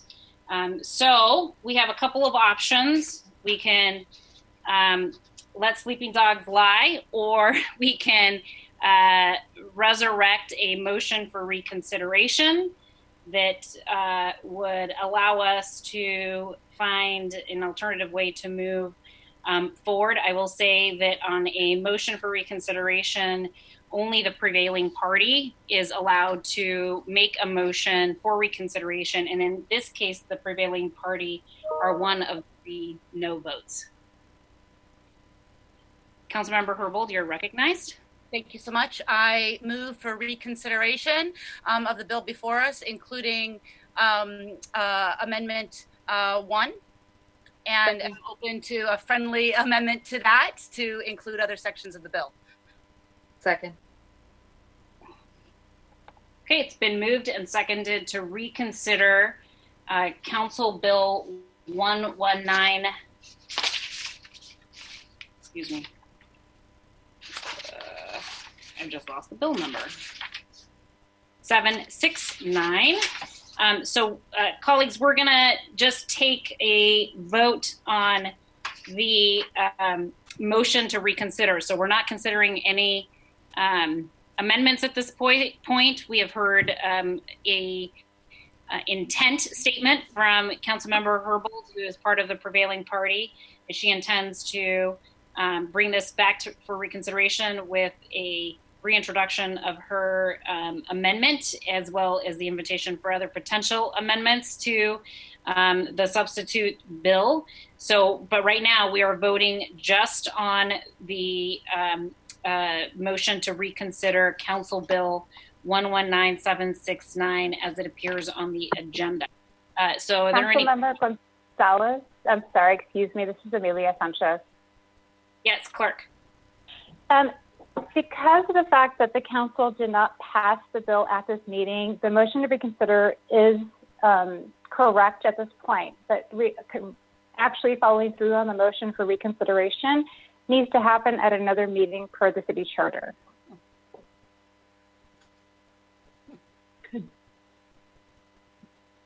And I can quote the city charter if you'd like for me to do that right now. Could you please, because I think that's inconsistent with some motions and motions for reconsideration that we've done in the past. Okay. If a bill is moved for final passage and fails to pass, and a motion to reconsider is made, the motion to reconsider shall not be voted on before the next meeting of the City Council. Council President, and hold on. Okay, so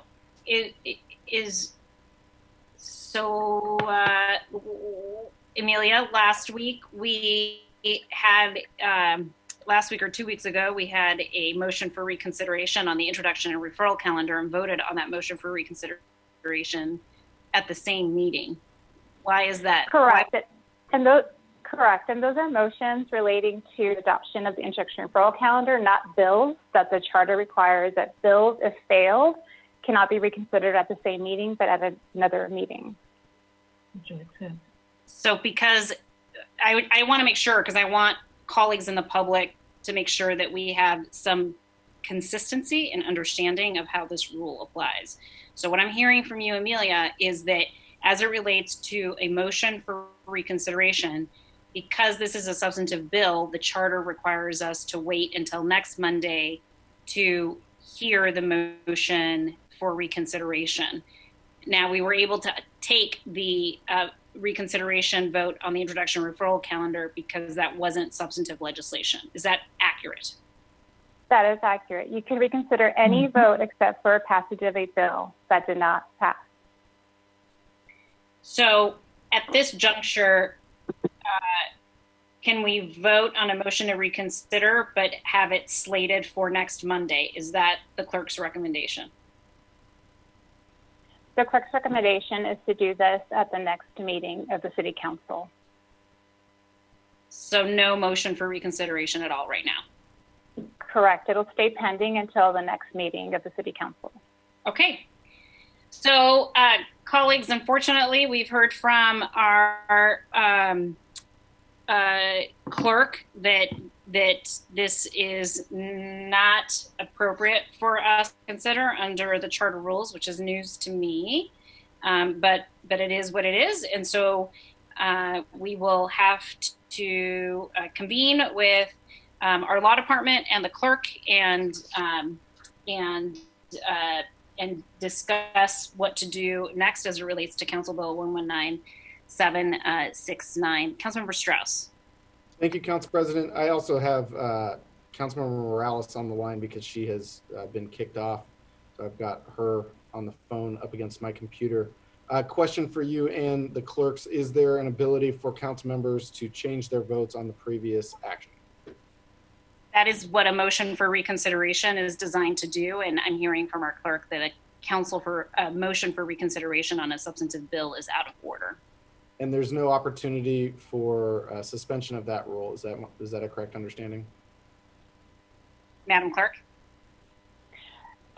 According to Robert's Rules of Order, a member may actually change their vote if there's a unanimous consent.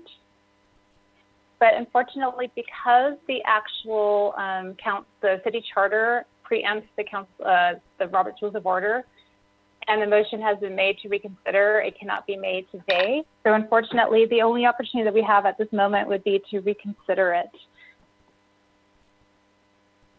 At a future council meeting? Correct.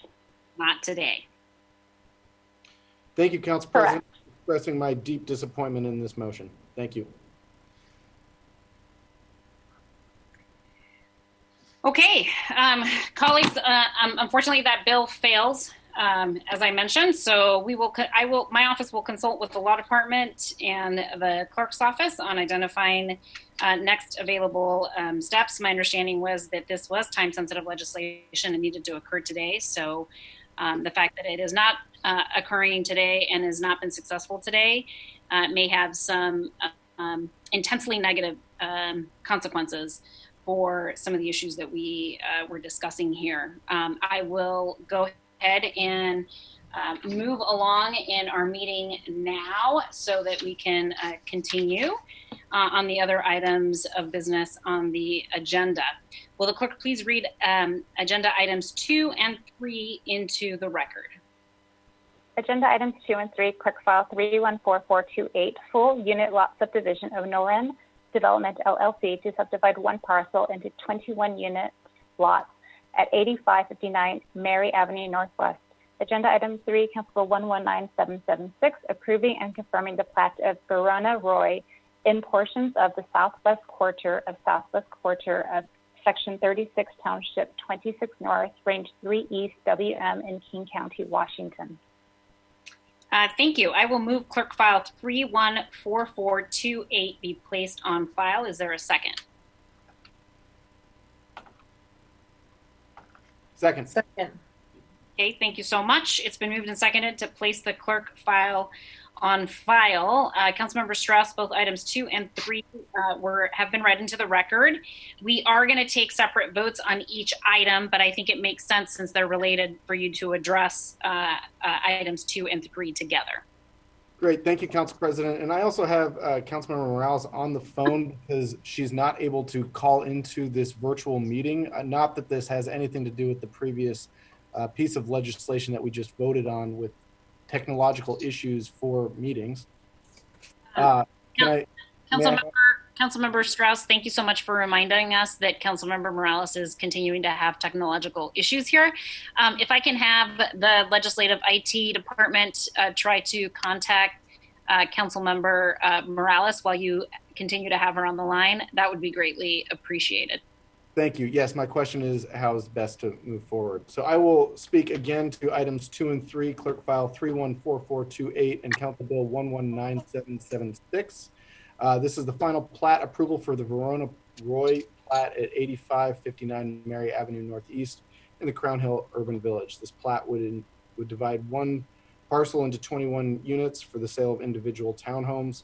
These townhomes have been constructed. Council's role in this process is to certify that the plat has met the conditions placed by the hearing examiner, and we are, as a council, are required to act within 30 days of the final plat being filed. SDOT, SDCI, and Council Central staff have confirmed that the plat meets the applicable conditions and recommend that we grant final approval. Is this the time for me to move the bill or no? I've already moved the clerk file, so we're going to take a vote on the clerk file first, take comments, and then we'll move for the bill. So, are there any questions or additional comments on agenda items 2 or 3? Okay, hearing none. No comments on the clerk file. Will the clerk please call the roll on the filing of the clerk file? Mosqueda. Aye. Peterson. Aye. Sawant. Aye. Strauss. Aye. Herbold. Aye. Juarez. Aye. Lewis. Aye. Morales. Aye. Council President Gonzalez. Aye. 9 in favor, none opposed. The motion carries and the clerk file is placed on file. The clerk has already read agenda item 3 into the record, which is Council Bill 119776. So I will move to pass Council Bill 119776. Is there a second? Second. It's been moved and seconded to pass the bill. Councilmember Strauss, anything else that you would like to add to this discussion? Nothing further to say at this time. Thank you, Council President. Thank you so much. Are there any other comments or questions on the bill? Okay, hearing none, will the clerk please call the roll on the passage of the bill? Mosqueda. Aye. Peterson. Aye. Sawant. Aye. Strauss. Aye. Herbold. Aye. Juarez. Aye. Lewis. Aye. Morales. I lost her over here. All right. President Gonzalez. Morales is rejoining the call. Okay, hold on a minute. I see her name pop up. Can you call her name again, Jody? Councilmember Morales. Aye. And President Gonzalez. Aye. 9 in favor, none opposed. The bill passes and the chair will sign it. I ask that the clerk please affix my signature to the legislation on my behalf. We're now going to move to other business. Is there any other further business to come before the council? Okay, seeing none, that is the last item of business on our agenda for today. The next city council meeting is scheduled for Monday, April 27th, 2020 at 2 p.m. There is, again, nothing left on our agenda, so we are adjourned. Thank you, everyone, and enjoy the rest of your day. Bye. Bye.